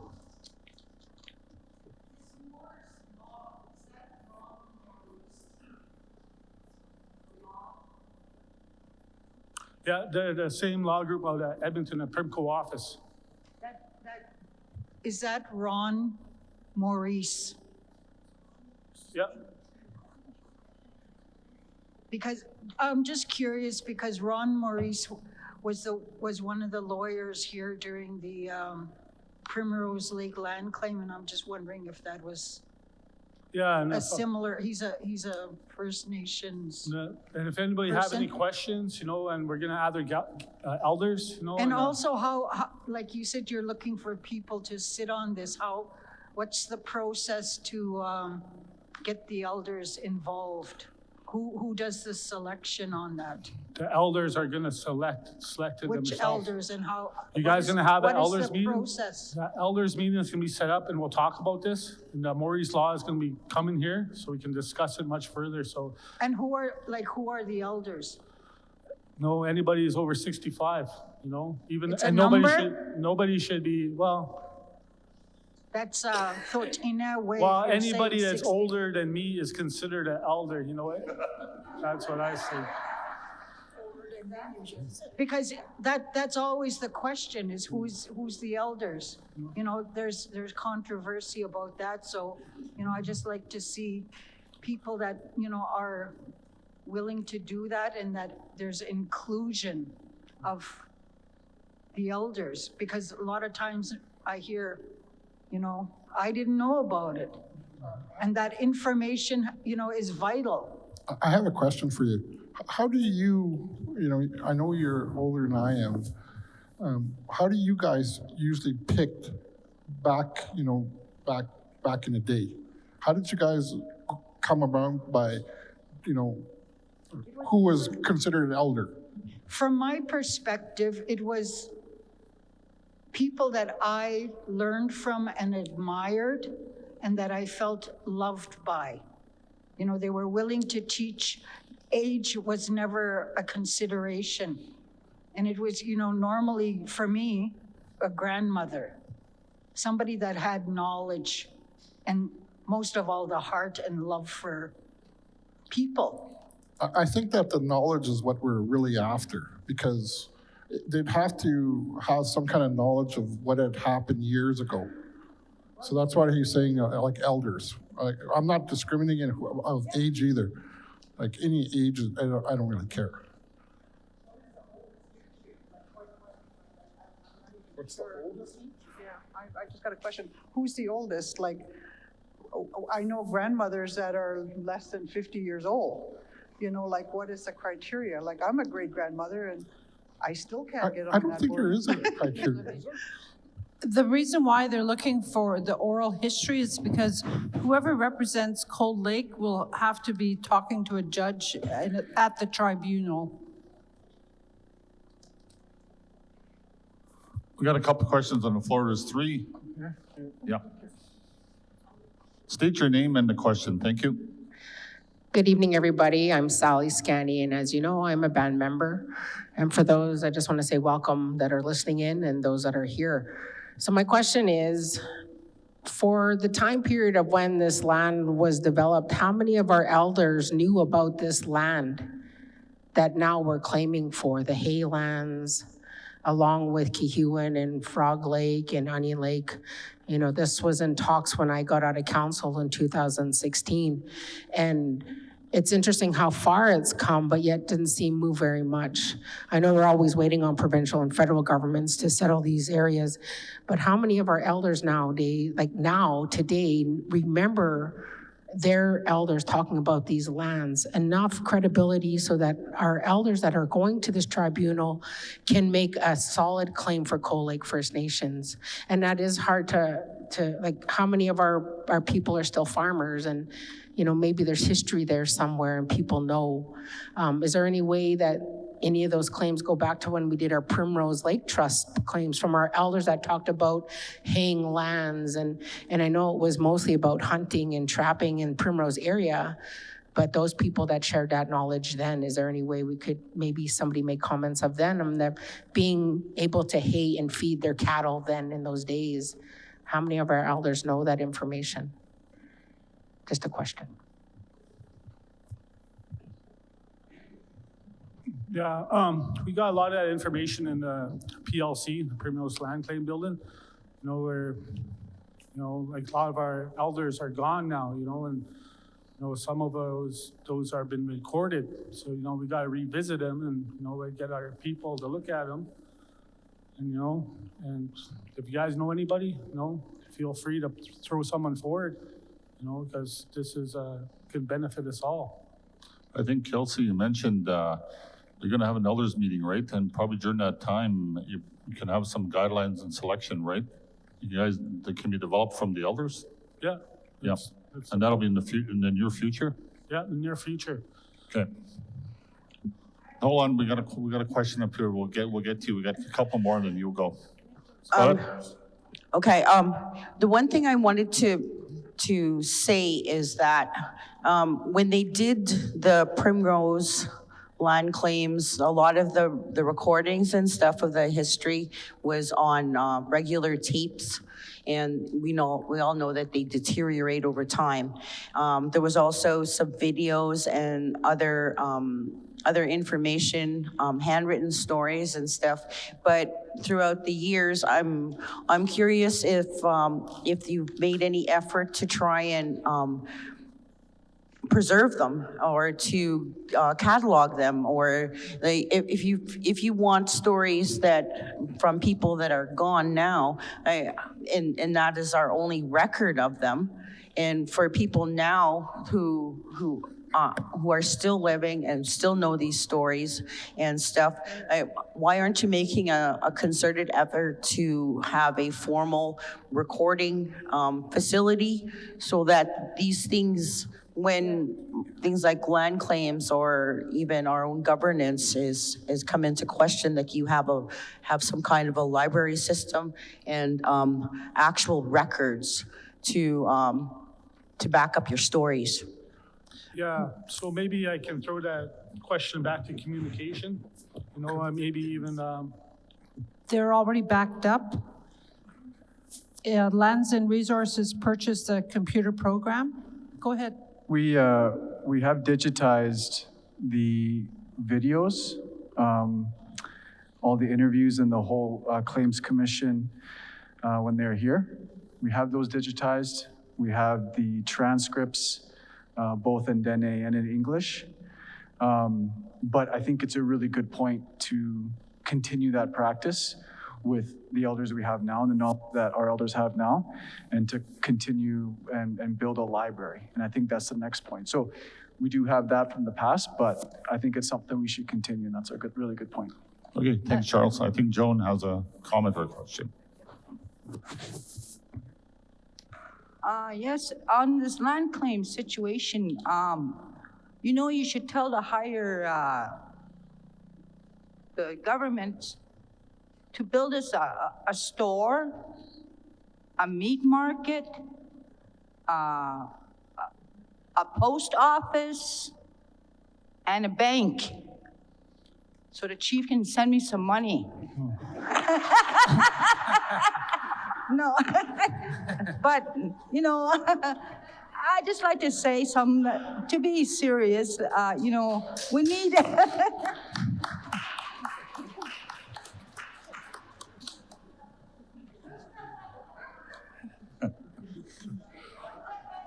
okay, thank you very much. Yes, Joan. George, you're going to go over here and we'll come back to you. Joan, that's in the circles of livelihood. Sky's the limit. So yeah, it's achievable. We could do all that stuff. Okay, we're going to go to Angie. Go ahead, Angie. I have a suggestion addressing, documenting all of our history. Like he mentioned, everything's archived and stuff like that. I think it would be really great if we were able to hire the people that have Native Studies degrees, that are willing to do research, to document all of this information, because right now, we don't have any archive of anything. And, we need to archive our oral history. I've spoken to the technical people here. We can do it. It's doable. We have the people willing and able to do it. So my suggestion, to back up all these historical claims, we got to do it ourselves and archive it, have our own history that is done by us and nobody else. And that's doable. We have money to do it. We can do a history museum kind of thing. We need it, because who else is, who's advising you guys? Who's giving you guys all the information? Who's researching for you? Who? Is it the lawyers? We need our people doing the research, and we have our experts. Because, some of the, we're not going to be here forever.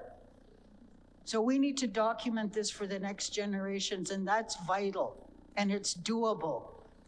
We have the money, we have the people. One of the young women I talked to, research is her thing. Instead of hiring lawyers or somebody from out there. We have our own experts, and we need to utilize them right today. So that's something you guys can do. Can you agree to that? Yes. Yes, absolutely. Yes, we're gonna. We had a good meeting today, actually, and I'm very thankful for the elders that showed up today. We had a meeting, and we invited some of the elders to the meeting today, and I'm very glad they showed up. Jean Guamba, George Noel, and Robert Machadas. Sarah. And Sarah, yes. Anyways, thanks for those suggestions and ideas there, Angie. I'm pretty sure the council will have heard that. Yeah, I just wanted to add something to that. We've been talking about it too as chief and council, but I did speak with some of the elders about, even talking about cultural centers, having a cultural center where people can go even after school. That's one of the things, we always, I hear. I've been here 4 years, and one of the things, even George Noel reminds us all the time. We're losing our culture. It's slowly diminishing.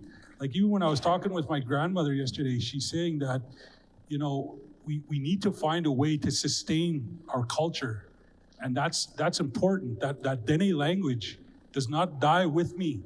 She said it's going to die with me if we don't do something about it quick. And like I said, every time someone passes away, it becomes weaker within our community, and we have to find a way to get that back. But thanks. Canada, they already know what they did to us. They got restricted files. In order us to look at some of these files, they need a band council resolution to look at these files. And then they got to approve it. Then we only have a time period to look at these files, 2 hours, a big document. We got to sit there and look at what we can take out of there. And 2 hours is significant. I wish we can take those files from there, but that's just how the government operates. Okay, thanks. I'm going over to George. He has a comment or question. Yeah, when we talk about land claims, you best be careful when you talk about land claims. Don't wish for something that's going to affect your treaties. The reason why I'm saying that, other nations through Treaty 6, 7, and 8, 1 to 11, they took on land claims. In return of these land claims, what they got was land entitlement. Today, when we had this meeting with our relatives from the north, I am worried about the fact that, they're going to go into a claim of land. And where the provinces is telling them, go ahead, take all of Saskatchewan. You know why they're saying that? Under land entitlement, the end result after a 10-year plan that they have in place for us, that land that they've gotten will be used for collateral. And us, we're sharing this land with them, will end up with no land.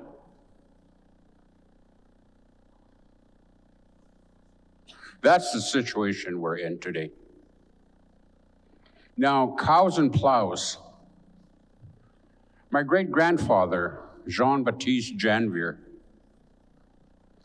had 2 oxen that he used with all the farmers, all the people in this area. And he used them 2 oxen. He had a store just up the hill there by Blind Jenny's turnoff. That's where he had his store.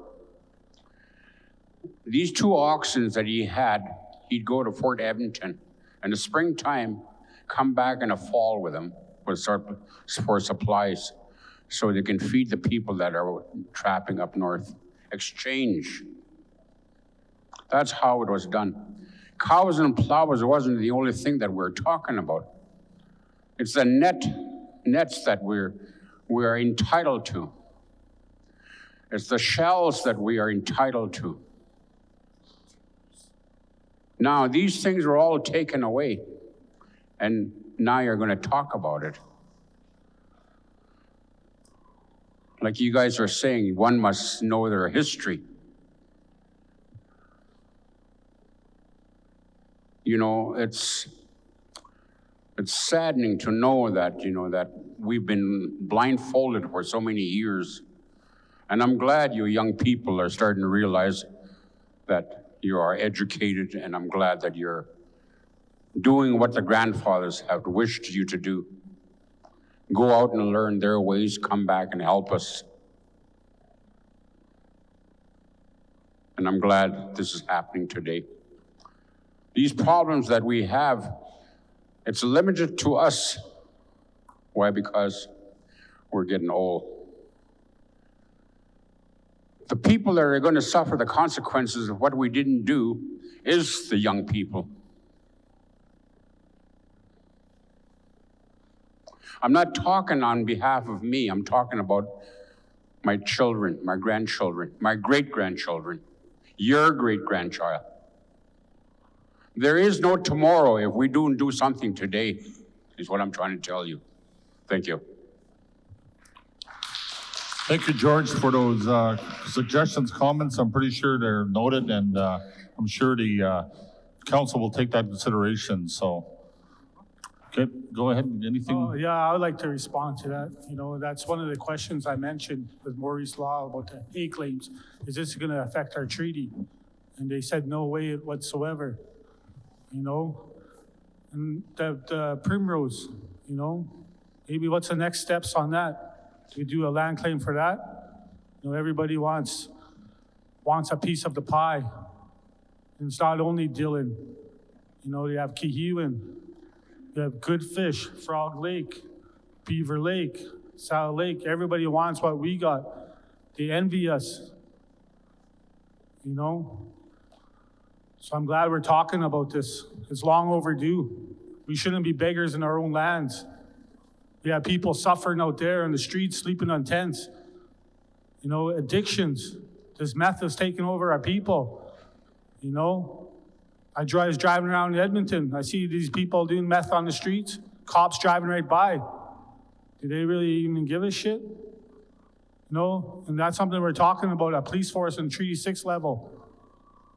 No, we have to work with the police. No, I don't want to see nobody die. You know, I have people in my family who do drugs, you know, and I try to straighten them out just for me to end up in court, because you can't force people to quit because it's up to the individual. You know, there's many nights I cry and wonder about these things. You know, we're in a dilemma right now. You know, it has to get better from here. We shouldn't suffer no more. I don't want nobody freezing no more. I want homes for our kids so they can come home. I want homes for everybody. You know, it's a struggle out there. Walking the streets when your spirits are just wandering. You know, let's show love and don't forget where we come from. Because that's where we were made from, is love.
You're absolutely right. The wording has to be right.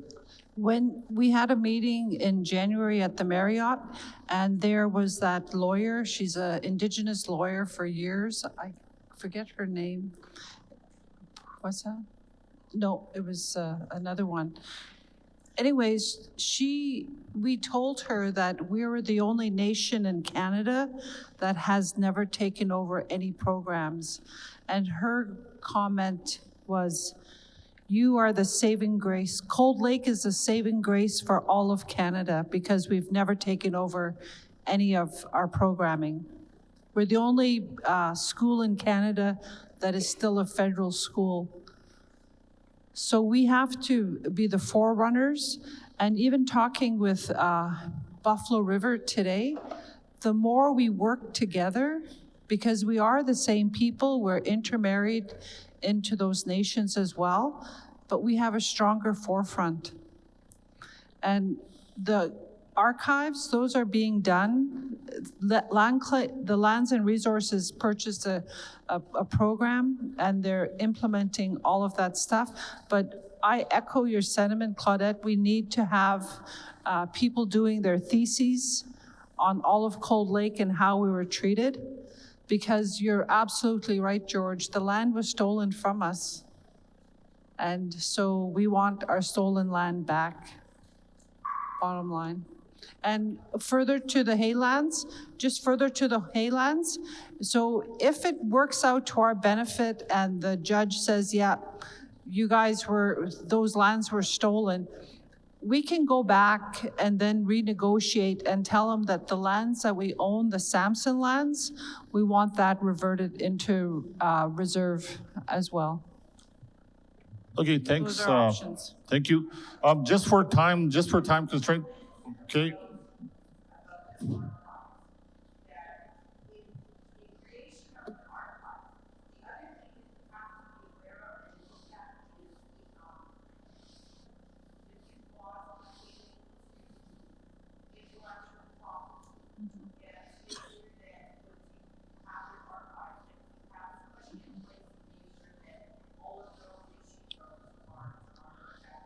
And we've identified that. Buffalo River, when they did their land claims, all they removed was Cold Lake and put in their name because it wasn't licensed.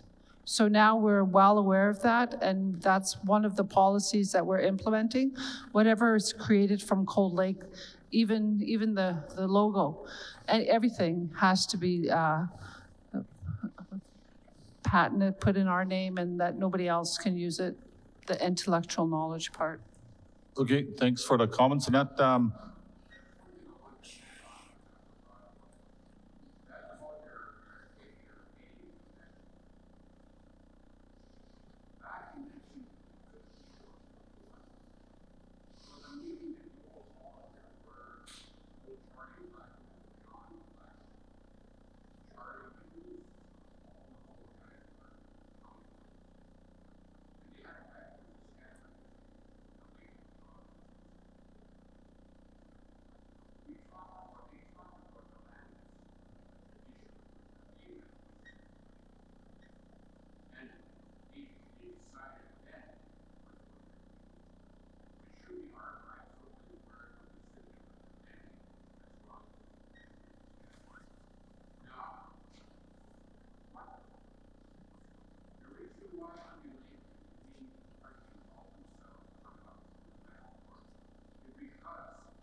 Okay.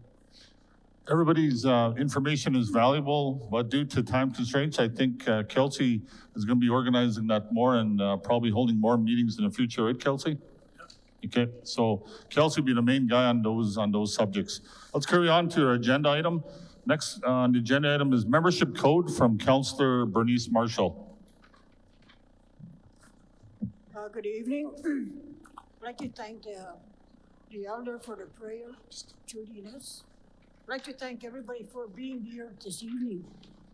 We have talked about a membership code again for our reserve. I think we got a little fund of $21,000. No, 75,000. Or 75,000. But anyways, we want to get a group together. I think everybody should be involved because it involves all our children, our grandchildren, our great-grandchildren. We have to have a plan for the children that are unborn to come.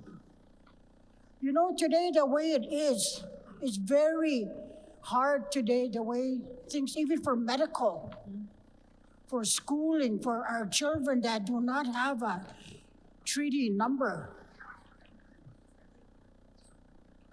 Today, the young mothers of today, it's so disheartening what I hear and what I see.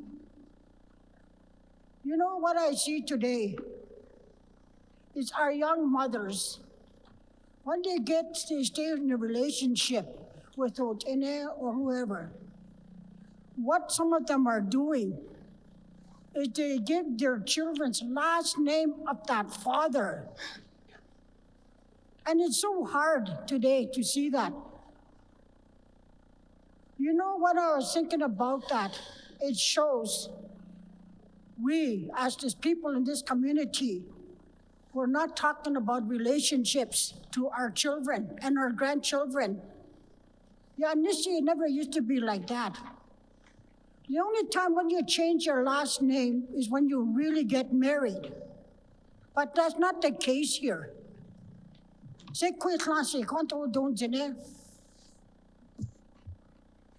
today, what I'm asking for is we have to start this membership meetings right away. And we'll have an open floor, open dialogue on that. So we could talk about membership. Who is going to be our member? Today, what the government's doing, Indian Affairs, like on the initiatives, they call it Indian agent. But Indian Affairs today, they just add all these people onto our list without consulting chief and council. So there's a lot of people on our list I don't even know myself. So in saying that, I would like to take a list of people who would like to sit on this membership code. In some way or another, we'll find the finances to accommodate you people. Merci. Bernice, where can they leave their name and number, or what can they We'll do? leave it with Amanda. Amanda? Yeah. Okay. Amanda or Charles or. Charles, okay. Then you're gonna have Pam. some further meetings in the future, right, on the membership code? Yes. Okay. Any comments or questions on that? Oh, it's okay. You want to talk on the other area, right? Okay, wait, okay. Appreciate it, thank you. Anybody wants comments or questions on the membership code before we move on? George? And in the back there, we have after George.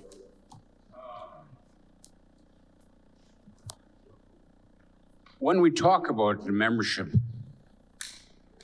I don't know if you are aware of where we're being led. When it comes to membership, what the federal government has decided is that our membership code will be under the Indian Act. Now, saying that, if we made a membership code in place, it'll be of no value to us because we are being controlled with the Indian Act. Our children, like today you guys were saying, our children today that are true they'll no longer be recognized as treaty members. They'll be recognized as status Indians. under the Bill C-31 law. Today, you guys will have to start making a choice where you want to go with your children. You've heard so many times, our treaties are going to last maybe another 10 years or so, 15 years the most, if we don't do something about it. The question here is that we have to move away from the Indian Act, which has been controlling us for 150 years.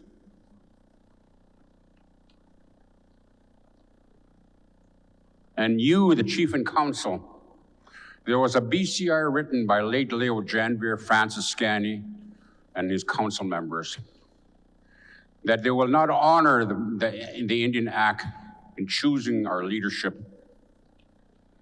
1951, that was changed, whereas that Chief and Counsel will be under the Indian Act according to the federal government.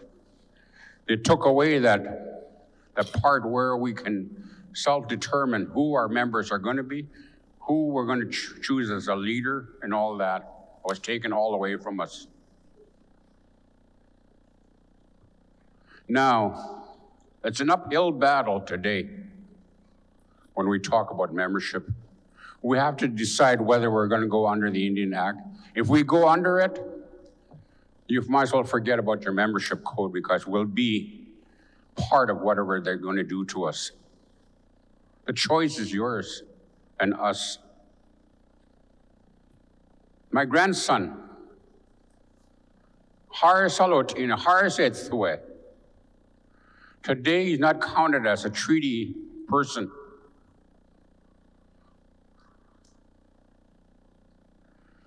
Them kids that Lorraine Janvier raises, Floyd Jacko's kids, and Carmela, today those kids are not counted as treaty members. That's not going to end there. Pretty soon, you young women and young men, you're going to start getting letters stating that your child is no longer a treaty member. We've given you since 1985 to do something about it. You didn't do it. We'll do it for you, is what they're telling us. So think seriously about this, what you're starting to work on.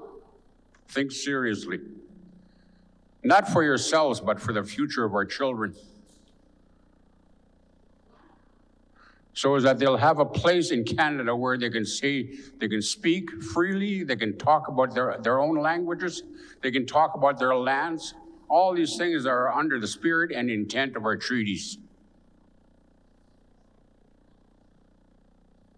Are we going to go that route, our grandfather's route, or are we going to go through the Indian Affairs system? The oral testimony that you guys were talking about speaks about the membership code. It speaks about their languages. It speaks above all our land. That was passed on from generation to generation. The seventh generation is sitting here with us today, these young women.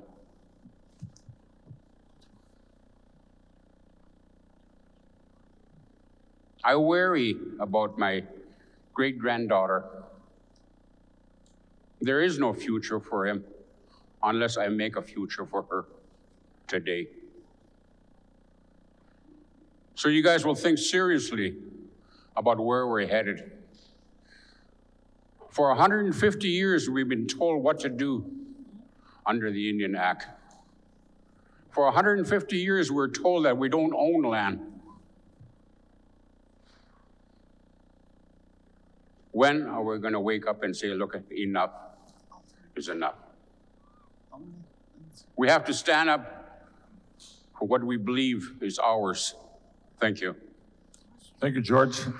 There's one more comment in the back. I'll come over to Joyce. Yep, in the back there, and then just state your name and your comment or question. We'll come over to Joyce, and then we'll have to carry on. We've got one more presentation by the chief. So if you don't mind, just for time, go ahead, state your name and your question or comment. Hi, my name's Kiana Mitchus. By membership code, how do you mean by that? Because I have children from Buffalo River, but I'm trying to register them to Cold Lake First Nation. So are you trying to inform me that they would have to be Buffalo River because they have Nulcho and not Granbois and Mitchus? Or is that stating that I'm allowed to register them here, or do I have to do a whole nother application type thing? Thank you for your question. When we follow the Indian Act, they have all these rules and regulations set forth for us. They don't have the right. They've taken it upon themselves to determine for our own people who our people are and where they'll be designated under that Bill C-31 law. And going back to what George said, if you can identify your child to be a Denisukline descendant, it's that simple. We don't have to make it confusing. And if your child is registered in another nation, then they could be registered here as well. We don't have to adhere to the Indian Act anymore because pre-1985, all of our women, our mothers, our grandmothers, our aunties were given letters the moment they married off the reserve. Those injustices happened. They tried to implement a Bill C-31 that was going to justify or rectify that issue. They've only made it worse. It is so convoluted that we allow non-Indigenous people to determine who our children are. And we have to take that power back. Maybe that's the saving grace that lawyer was speaking about in January. Unless we do something today, it's not going to happen. So I'm all for determining who our children are, not letting the government do that anymore. Kelsey has a comment. Maybe, Then we'll go to Joyce.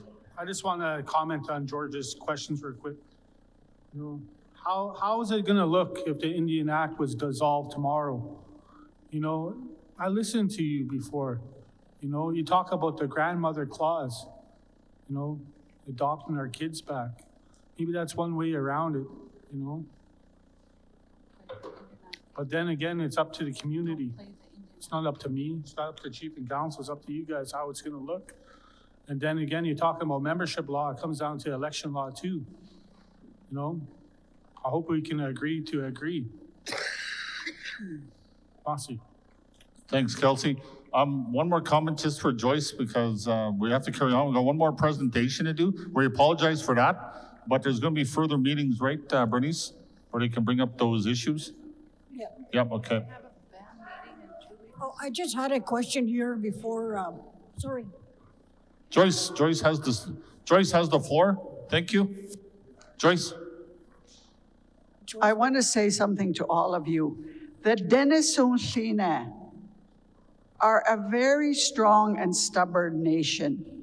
And when we say something, we mean it. And the government is going to step back. We need to make a membership code that's inclusive and that we present to the government and say, this is the way we're going to determine our membership, and whatever the Indian Act, any other act in this country has that tries to tell us who our members are, no longer exists for Cold Lake. We have to determine that. They develop all these stupid laws. That Indian Act, I wish it was thrown out the door. It's no damn good to us. It has so many clauses that are confusing us, and we're so afraid to say, well, you know, this is what it says in that law. The hell with what the government laws say. We're the ones that are going to determine our laws. We're going to determine who our members are. Amen. Thank you, Joyce. Thanks for those comments. We're going to carry on because we got one more presentation from Chief Roger. Just a comment that goes back when you talk about the Indian Act and that. It's part of the assimilation process. I know, I'm very much aware of that. They always say reconcile, but when I look at the term now, when I read through the documentation, it's time we start to decolonize. That's what I'm saying. That's what has to be done here. Because what's happening is they're bringing it to us. Now it's our turn to decolonize and go back to who we are, Dene South-Lene people. That's what I say. Thank you. We're going to carry on. Just a quick comment, and no, she said she you want to make a comment there? Okay. You want to? Summer? Okay. I'll write your name down. Go ahead. Okay, so I'm just gonna run over it really quick, and I'm gonna come up here and turn around so I'm not talking to people behind my back. And really quick, okay, so I went to school, I got educated. I went to school, I got educated, right? If we don't know our history, we don't know where we're gonna be. And you know, for like a long time, I have to say this, I was told by my family, Rosie Grambois, my grandma, that Joyce, that you threatened my grandma to get her kids taken away. And that's why we ended up in Edmonton. And I had to get that off my chest because I can't seem to move on without that. And I don't know if it's true or not, but after what you just hearing what you just said, I thank you. And I thank you for doing that, because just sitting here at the Edmonton meeting and then coming here to Cold Lake, like, we're just a lost bunch. And I hear you say, Dene South-Lene, like, we're strong. We are strong. But because of colonization, and colonization has happened more than 150 years, people, doctrine of discovery, talk to Mr. Blackman, Dion Blackman, 1492, said that we were barbarians, that we weren't even human. To this day, we're the only people that need to get a blood quantum. Animals need blood quantum, not humans. 1884, ban of ceremonies. That's when it started happening. It wasn't 150 years ago, people. 1905, power to remove First Nations from reserves near towns with more than 8,000 people. If you did not move, you were killed. That's how we lost so many people. We lost millions. This whole Turtle Island was full. Like, we're talking millions. Anyhow, I have a timeline here, and I'm pretty sure we can use it, and we can interpret our side of the treaties, which has never been done because of all the banning. And we cannot accept this one-sided knowledge, because look, today, I came here to visit before I came here about 5 o'clock. I went to go visit my uncle, Cecil Scanny, right? Cecil Janbeer. I don't even know his name. I haven't been here for so long. But he's telling me that the young people are lost. And back home in Edmonton, the young people are lost. And we have our kids still today being apprehended in the hospitals. Yes. How and why? Like, this just makes my mind boggle.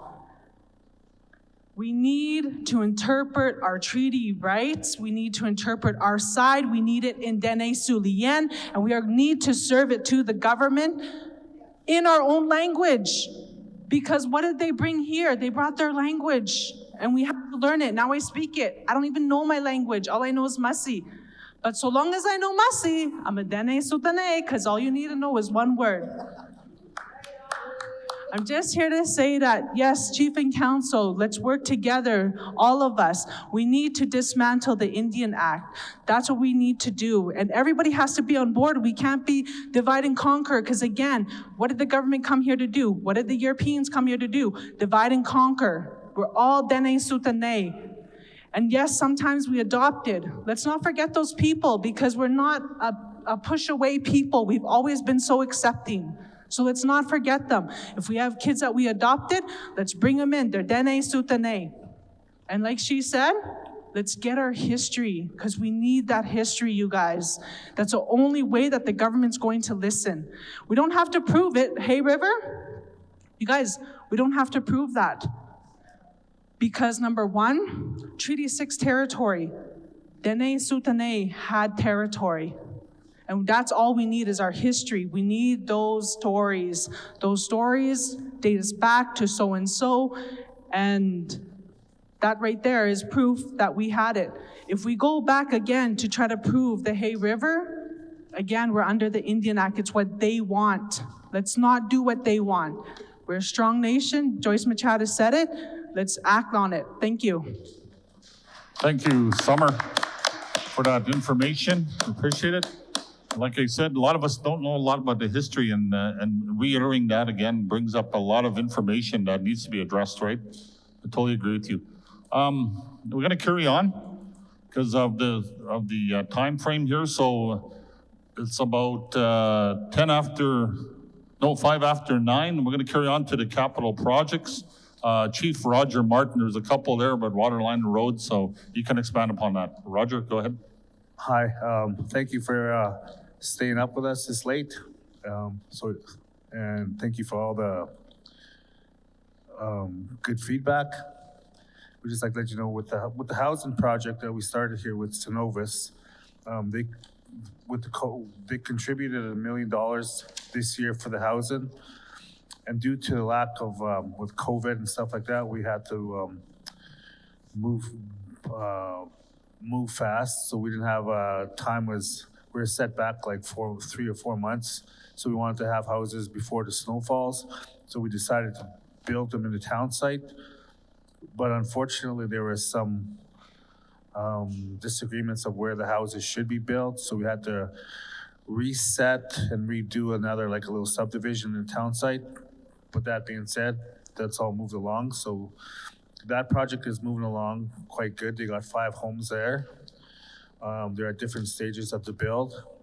Just to let you guys know, there's a lot of work out there. If you guys want to go there, that was part of the contracts from Synovus and Co-Lake, one of the contractors that got to build.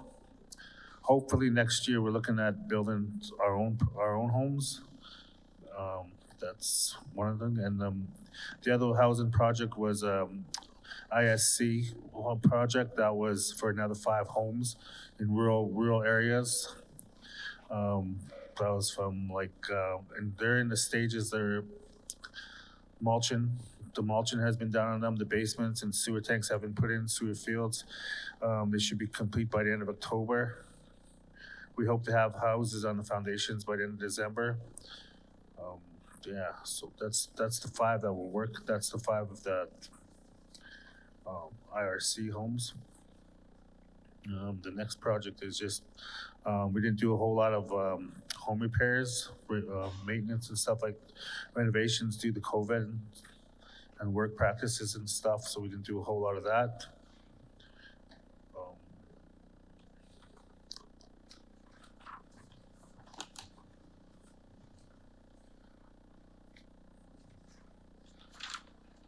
We received $198,000 per year for maintenance for all band homes. Each year the band spends in excess of $250,000 per home repairs. We try to share the monies as best we can. And we do the rentals for the houses that are the list of needs, I guess, from 1 to 10, I guess. And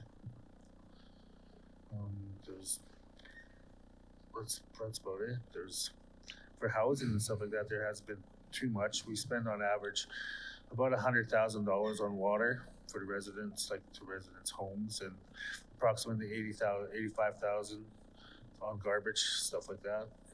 Next thing was due to COVID and stuff like that, we were looking for places to house people that may not have isolation. So the federal government isolation, if they got the COVID. So the federal government gave us $1 million to purchase a building, once COVID is controlled and we repurpose this building. The building arrived in late January, and we started working on a lot early in July, digging in new services for the building.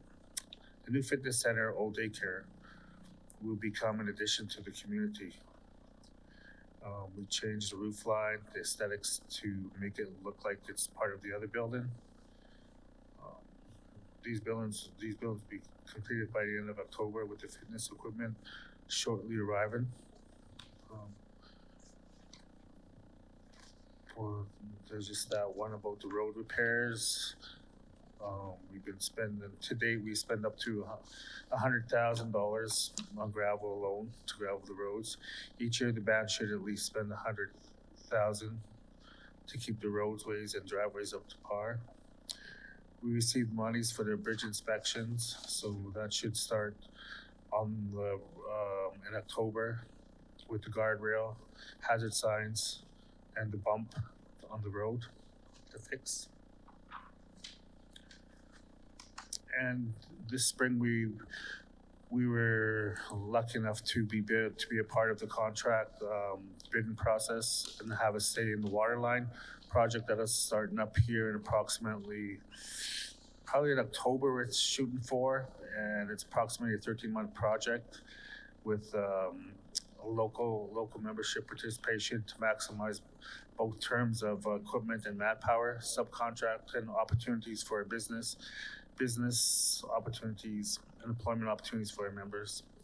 3 kilometers of main connections to the newly constructed Bonneville Regional Water Commission pipeline, decommission of the old line, installation of a pump house and an existing reservoir on the reserve, approximately 47 distribution services to lines to 102 homes in Lagoff. That's like piping in all the water to each house in the phase 1. So that'll be done this year, hopefully. We're just waiting for startup, and that's about it. Focus is on, we're still trying to get water to English Bay, the Little E Bay and the Little Reserve. We're still been advocating with the government on that one. We met with Jason Kenny. We brought up the issue of that they live the closest to the water, but yet they still don't have running water to their homes.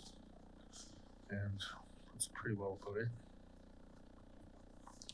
Okay, thanks, Roger, for the update on the capital projects. I was asked, we have about 10 minutes, so we're just going to leave comments part of it right now. We're going to leave about 10, 15 minutes for any, we're going to leave the floor open for anybody who wants to make any comments or have any questions to the council.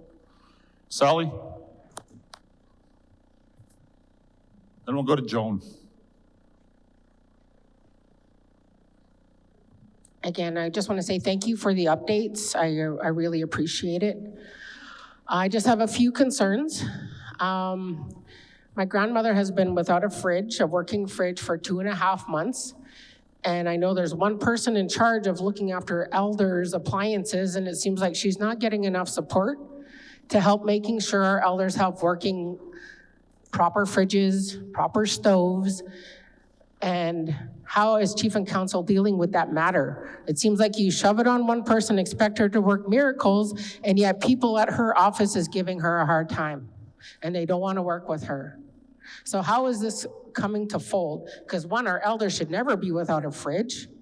My grandmother had to buy 2 little bar fridges, and she doesn't own a bar. Why does she have bar fridges in her house when she should have a fully operational fridge? And those elders that are missing a fridge or a washer and dryer, they should also have those immediately, not 2 months later, not 2.5 months later.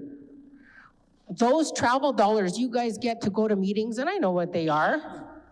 Why not you guys just hand those over to the people that are trying to help our elders get those operational appliances in their house? Donate 1 or 2 of your travel checks to them, so she doesn't have to scrounge to get the money, so our elders can get operational fridges and stoves and washer and dryers in their homes. And those elders that have washers and dryers downstairs, they should all be moved upstairs. For elders that have wheelchairs and that can't even go down a step, you're great at building with ramps for their front houses, but why not move their washer and dryer upstairs to an access room? Another thing, I appreciate the update on the hotel, and it's great you guys are taking over it now, and you guys are gonna have fully operational management of the hotel. Why not promote, and I'm happy Maria's on board, for running the management hotel. I know there's a management team right there now, right? What's it called? Crescent. Presidents. And how off, okay, so how long is their contract at the nation before we can fully take over the management process at the hotel so that we can have more people like Maria running the hotel? Okay, so that's another question. I had so many questions. Also, bullying of staff on the nation. How are you guys dealing with that? When staff members feel threatened by other staff members and they're scared to speak up and bring it forward. That's bullying in the offices, right? That's bullying in the offices. And that's not fair. For those people that are nation members that are trying to work hard, but other coworkers are pushing them out. And those coworkers are non-nation members, and they are thotineh. How is it fair that our nation members don't feel heard or feel scared if they speak up, they're gonna get fired? How are you dealing with grievances? Staff grievances? If I had a job, or if I smelt a coworker drunk at work and they're driving buses and they're doing this and they're doing that, and yet they still get reported to their manager and their manager does nothing. How safe is that for their coworkers to feel threatened? That is not safe. How are we encouraging our own members to get jobs here? I applied for many jobs since I've been out. Never once did I get one. So be it.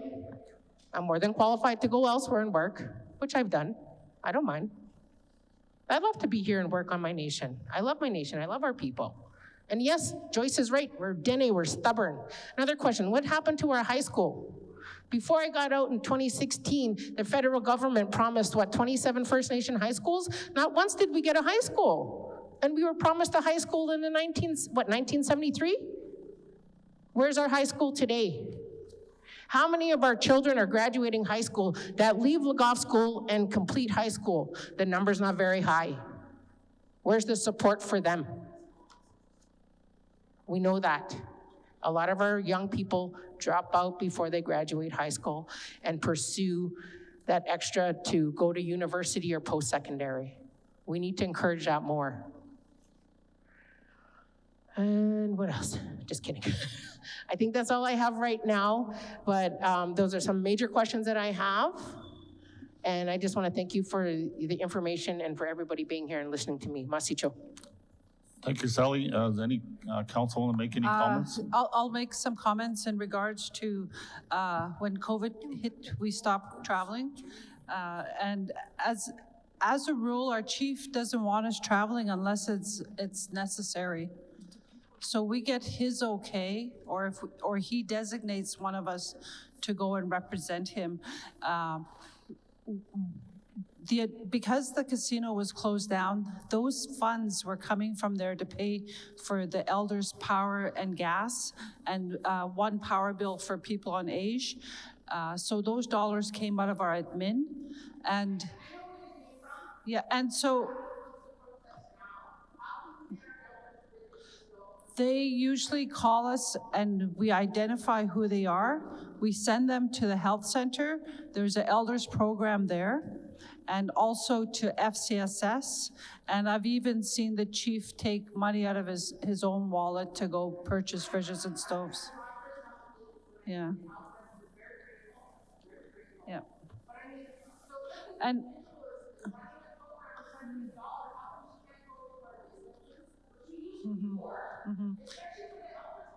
And you bring up some great issues, and that's why we've been initiating an organizational review for all of the administration, because we know there's gaps. We know people are falling through the cracks, and we have to identify, we have to make sure.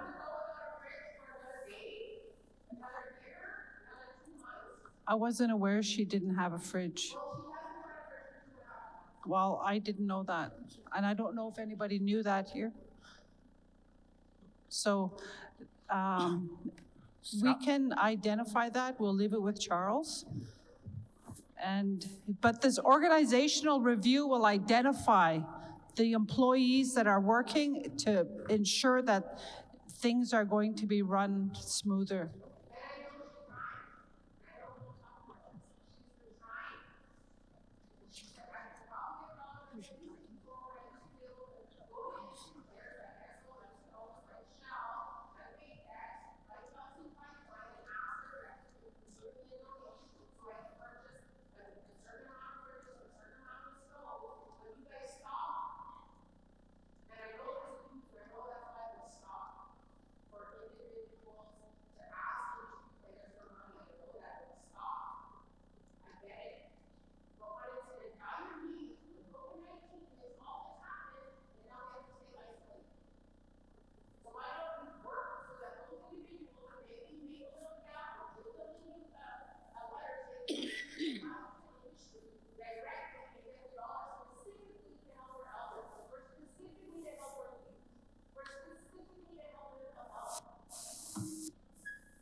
Okay, thank you, Sally, for those comments, and I'm pretty sure can address at the council level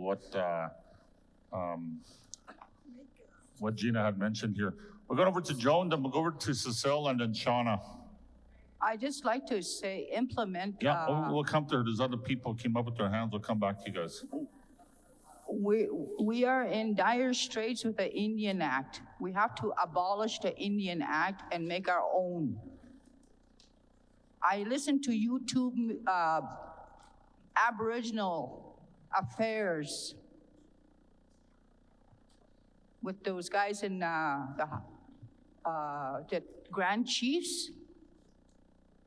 They want all the nation to abolish the Indian Act. We don't need that Indian Act. That's where the trouble is coming in from. The Indian Act. We have to make our own code. Code blue. Or red. Anyway, we have to abolish that Indian Act. We don't have to follow that Indian Act. They got all our money. Sir A. McDonald is a racist son of a, you know what? A long time ago, 1920, that's what he said. Kill the Indians off. That's pure racist. What's going on today? Black Lives Matter.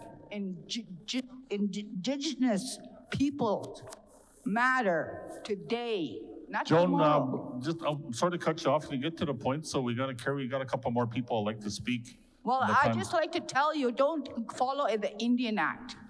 Okay, thanks. Thanks, If we Joan. have to protest, we'll protest. Okay, thanks, Joan, for your comments. We'll go over to Masi Cecile, Chok. Cecile, Shauna, and then Jean.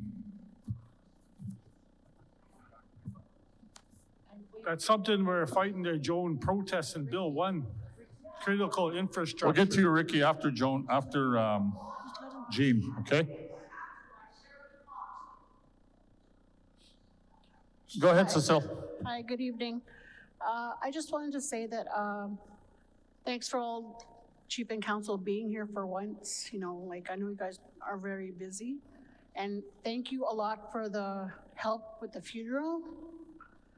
You know, it's hard for everybody. And I just wanted to say in regards to, like say those funeral costs that we're always enduring, why don't we put our men to work and start using that carpentry building and build our own boxes for our people. Start setting up crosses, putting them to work. If they're unsocial, put them to work. If they're willing to go collect a check, they can go to work too. That's an incentive. You know, if you want your check, go work for 8 hours. Go firefighting. This is part of HR's job too. I remember a long time ago when we used to send my dad used to say, get on that bus, go firefighting. They won't come back till October, November. All these people, we're just letting them go. We're not seeing anybody go to work anymore. That's where they lose their motive to do stuff. We gotta kick them out the door and say, go to work. Do something, let's do something positive for our community. If you're on drugs, let's go to rehab. Let's work all together. Denny Wellness is so poor. Yet we have a casino. We're supposed to implement money into Denny Wellness and health centers, sure, but we need to put money into Denny Wellness, hire more workers, put in intervention. Go house to house, put on a mask. Facebook them. That's the reason why all these kids are so lost. They got no direction. I'm dealing with mine too. It's really hard. And I hate to see any kids die.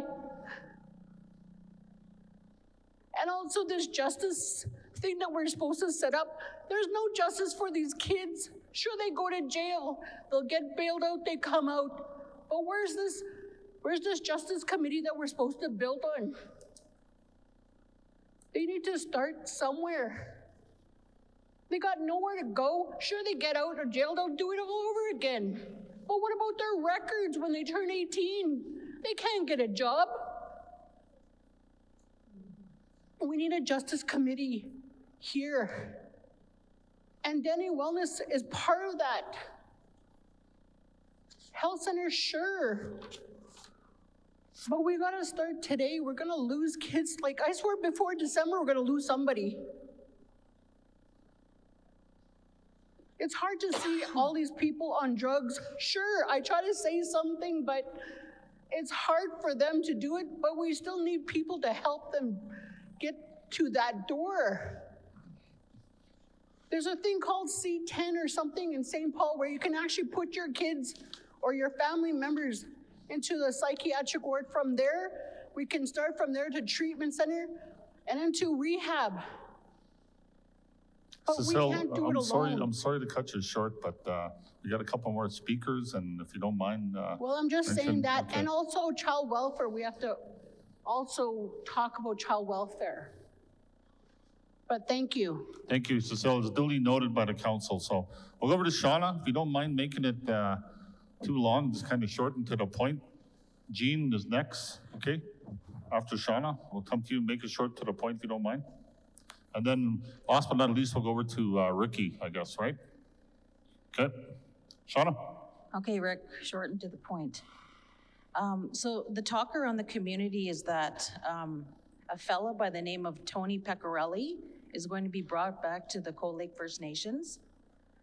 I'm pretty sure that the council has been briefed about the insolvency situation with our former company, Daychen, and all of that process that needed to be done to wind down our construction company and the damage that it did to us as a nation.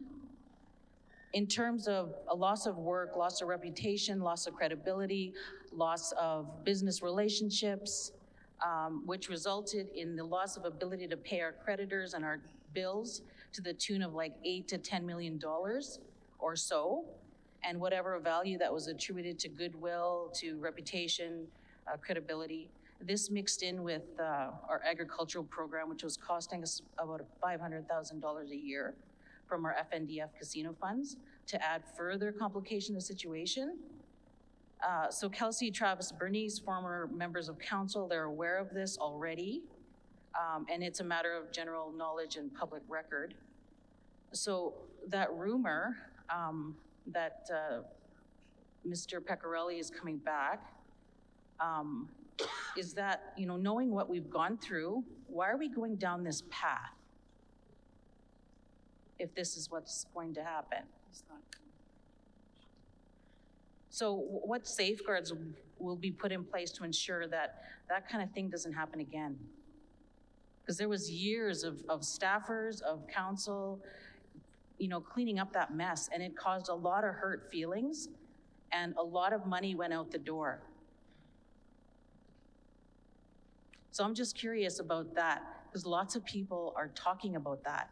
And it's like, I feel embarrassed about it because we were like 3 years of fixing that. And we're gonna go down there again? I can't believe it. I just hope that that's not true.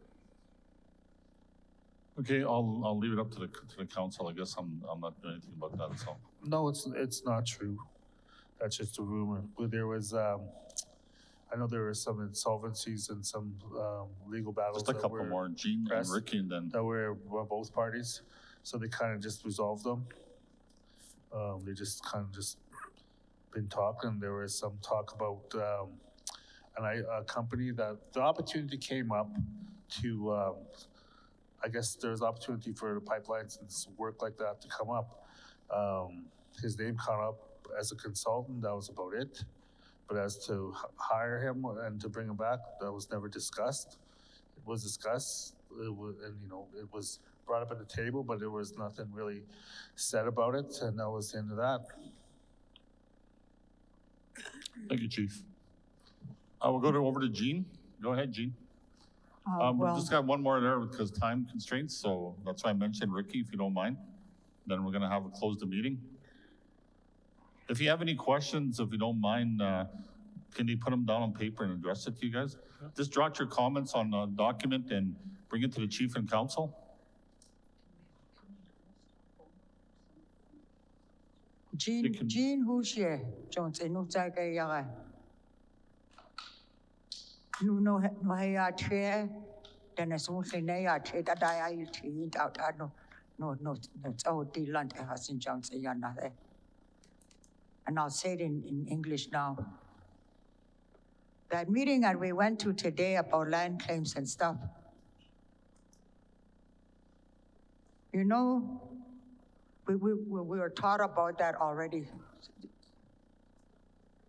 No, no, ahil chuja. You know, it's what the government, what D&D is doing is making us fight one another. That's what they're doing. That's why we had that meeting with Dylan. I seen what the government, I got those papers, what they're trying to do. They're giving all the Saskatchewan side, all our notes to the Saskatchewan people.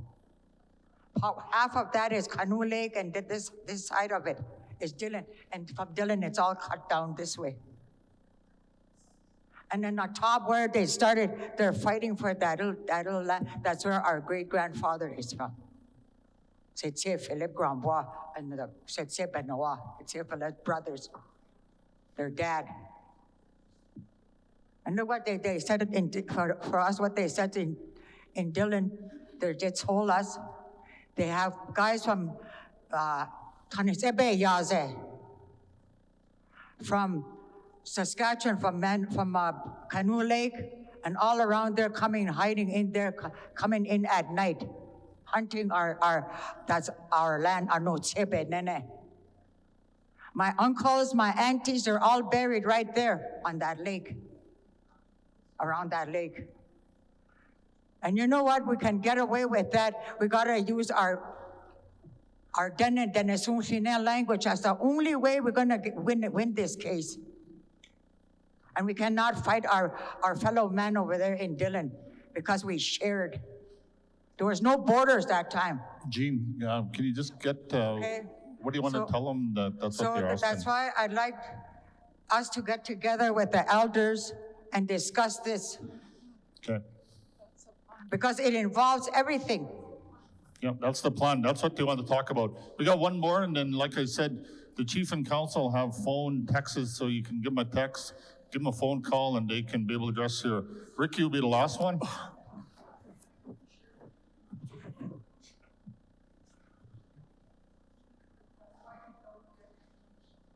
The time was supposed to be till 9, and that's the time we're here a little bit, so. Well, it's up to the council, no, we'll just carry on.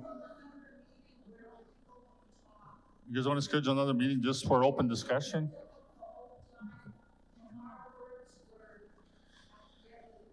So you want to schedule another meeting or, okay?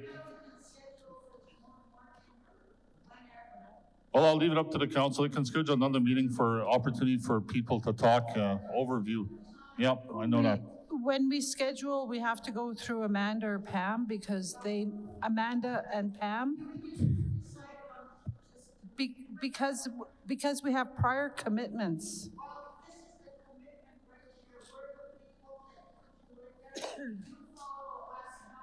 I agree with you, Angie, but tomorrow he's got to go meet with Dr. Henshaw on COVID. Yeah. And he's got to go meet with the other chiefs. This was an update in terms of the activities that are happening and about the COVID that's currently happening at this time. Ricky, go ahead. Yep. Go ahead. Hi, I'm Ricky Grambois. I just had some questions about the housing. I understand that Synovus did give our band some funds to build some houses, which I understand there has been 5.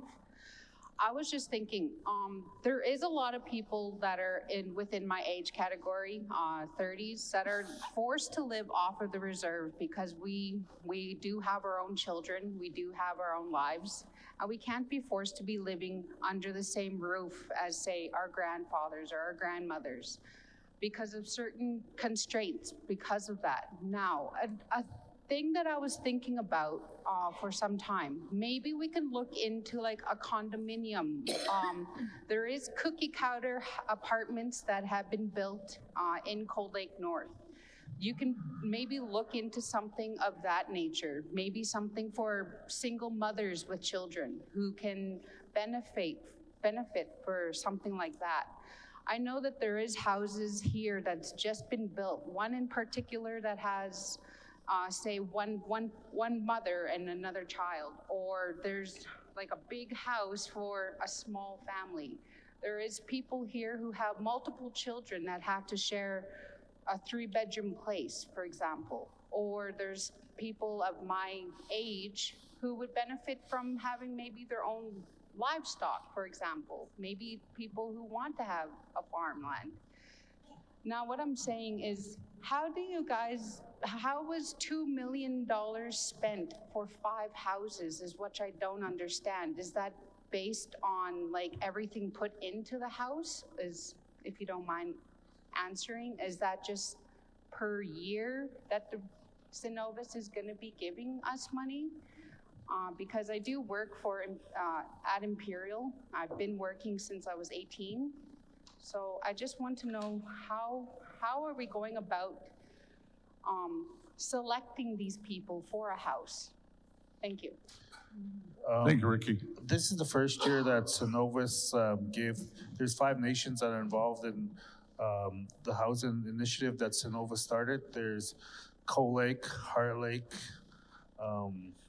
Beaver Lake, Chard, and Jander that Synovus saw the need for houses, and they stepped up to the plate, and they decided to help the First Nations with homes.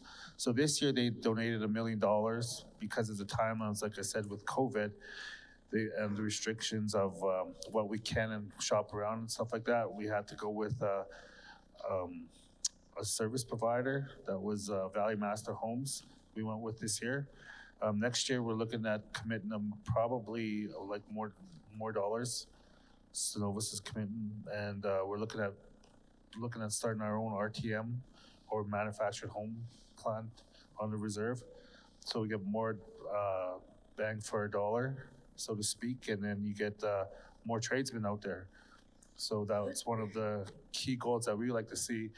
If that's successful there, we could start selling them to like the other nations that have or want to buy homes from us.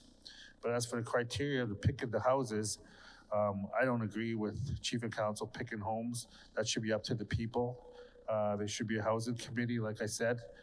That's something that the people should enact and start right away, so they could see the need of the people. They could bring forth the needs, and it'll be that much easier on everybody if it was up to them to just pick the homes. If the committee could pick the home on criteria, My job is not to dictate who gets it, but it's to make sure there's money there to build homes. Right? So, thank you. Okay.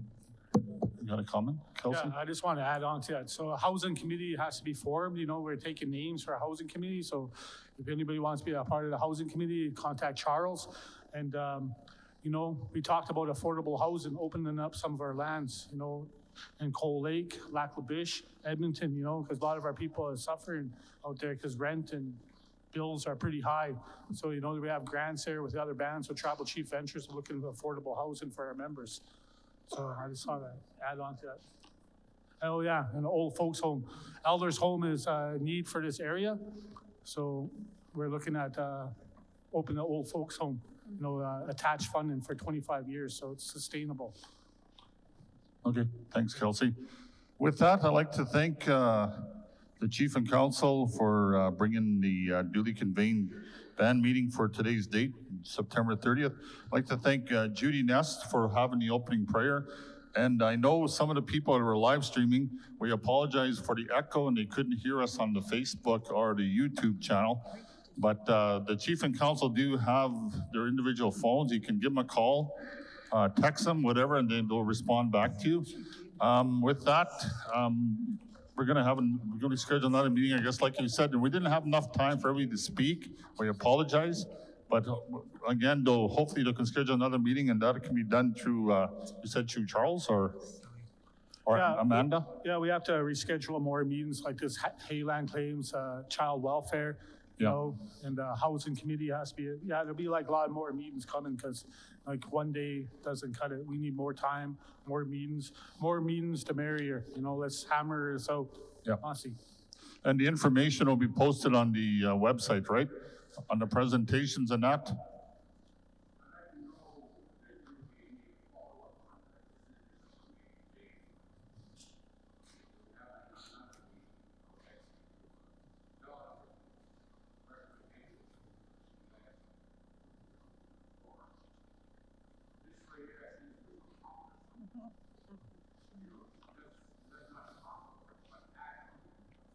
We've all been taking notes on action items, and so we'll be identifying those and work on that, because we are here for you, and you guys tell us what to do.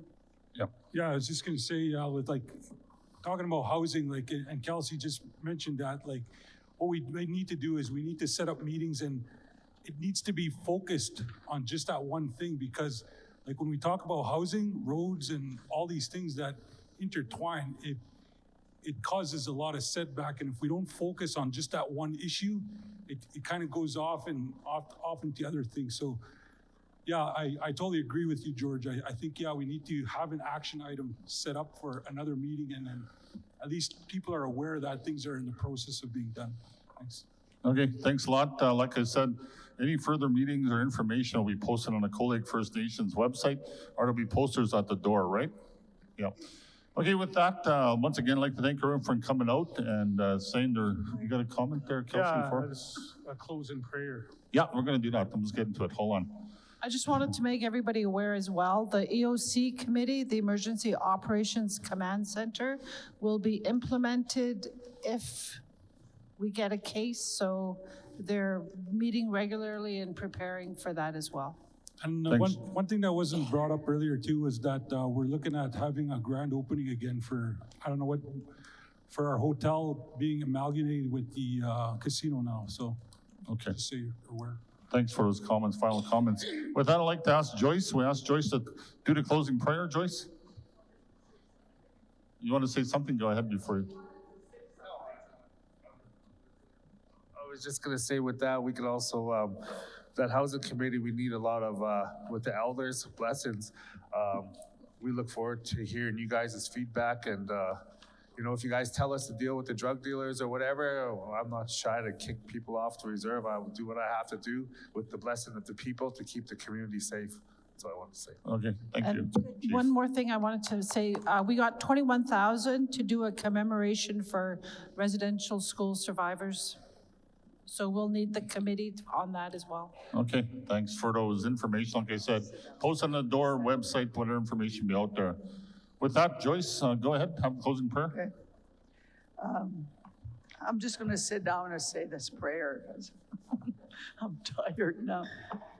Anyway, first of all, I want to thank the council for having this meeting, and I want to thank all those that attended, because for once we've had a peaceful meeting. It wasn't a dirt-throwing meeting. And I want to thank all of you here who came and who expressed their opinions. And with that, we thank you, Heavenly Father, for this wonderful day we've had. We thank you for gathering us together to discuss the issues that affect our people. We know that we can't solve everybody's problems, but we will do the best we can as long as we work together. And with your blessing, Heavenly Father, we hope that our nation is going to move forward and learn to love and respect one another. And for that, we thank you, and we ask all those that are going to be traveling that you keep them safe until they arrive home with their families. And thank you for the good health that our community has had so far. We haven't had any COVID-19 positive cases, and we pray that you protect us from that. Thank you. Amen. Thank you, everyone, and have yourself a good evening. Good night. I just wanted to say that Cold Lake First Nations were the only nation to utilize the Synovus money this year. So kudos to Cold Lake and the hardworking staff.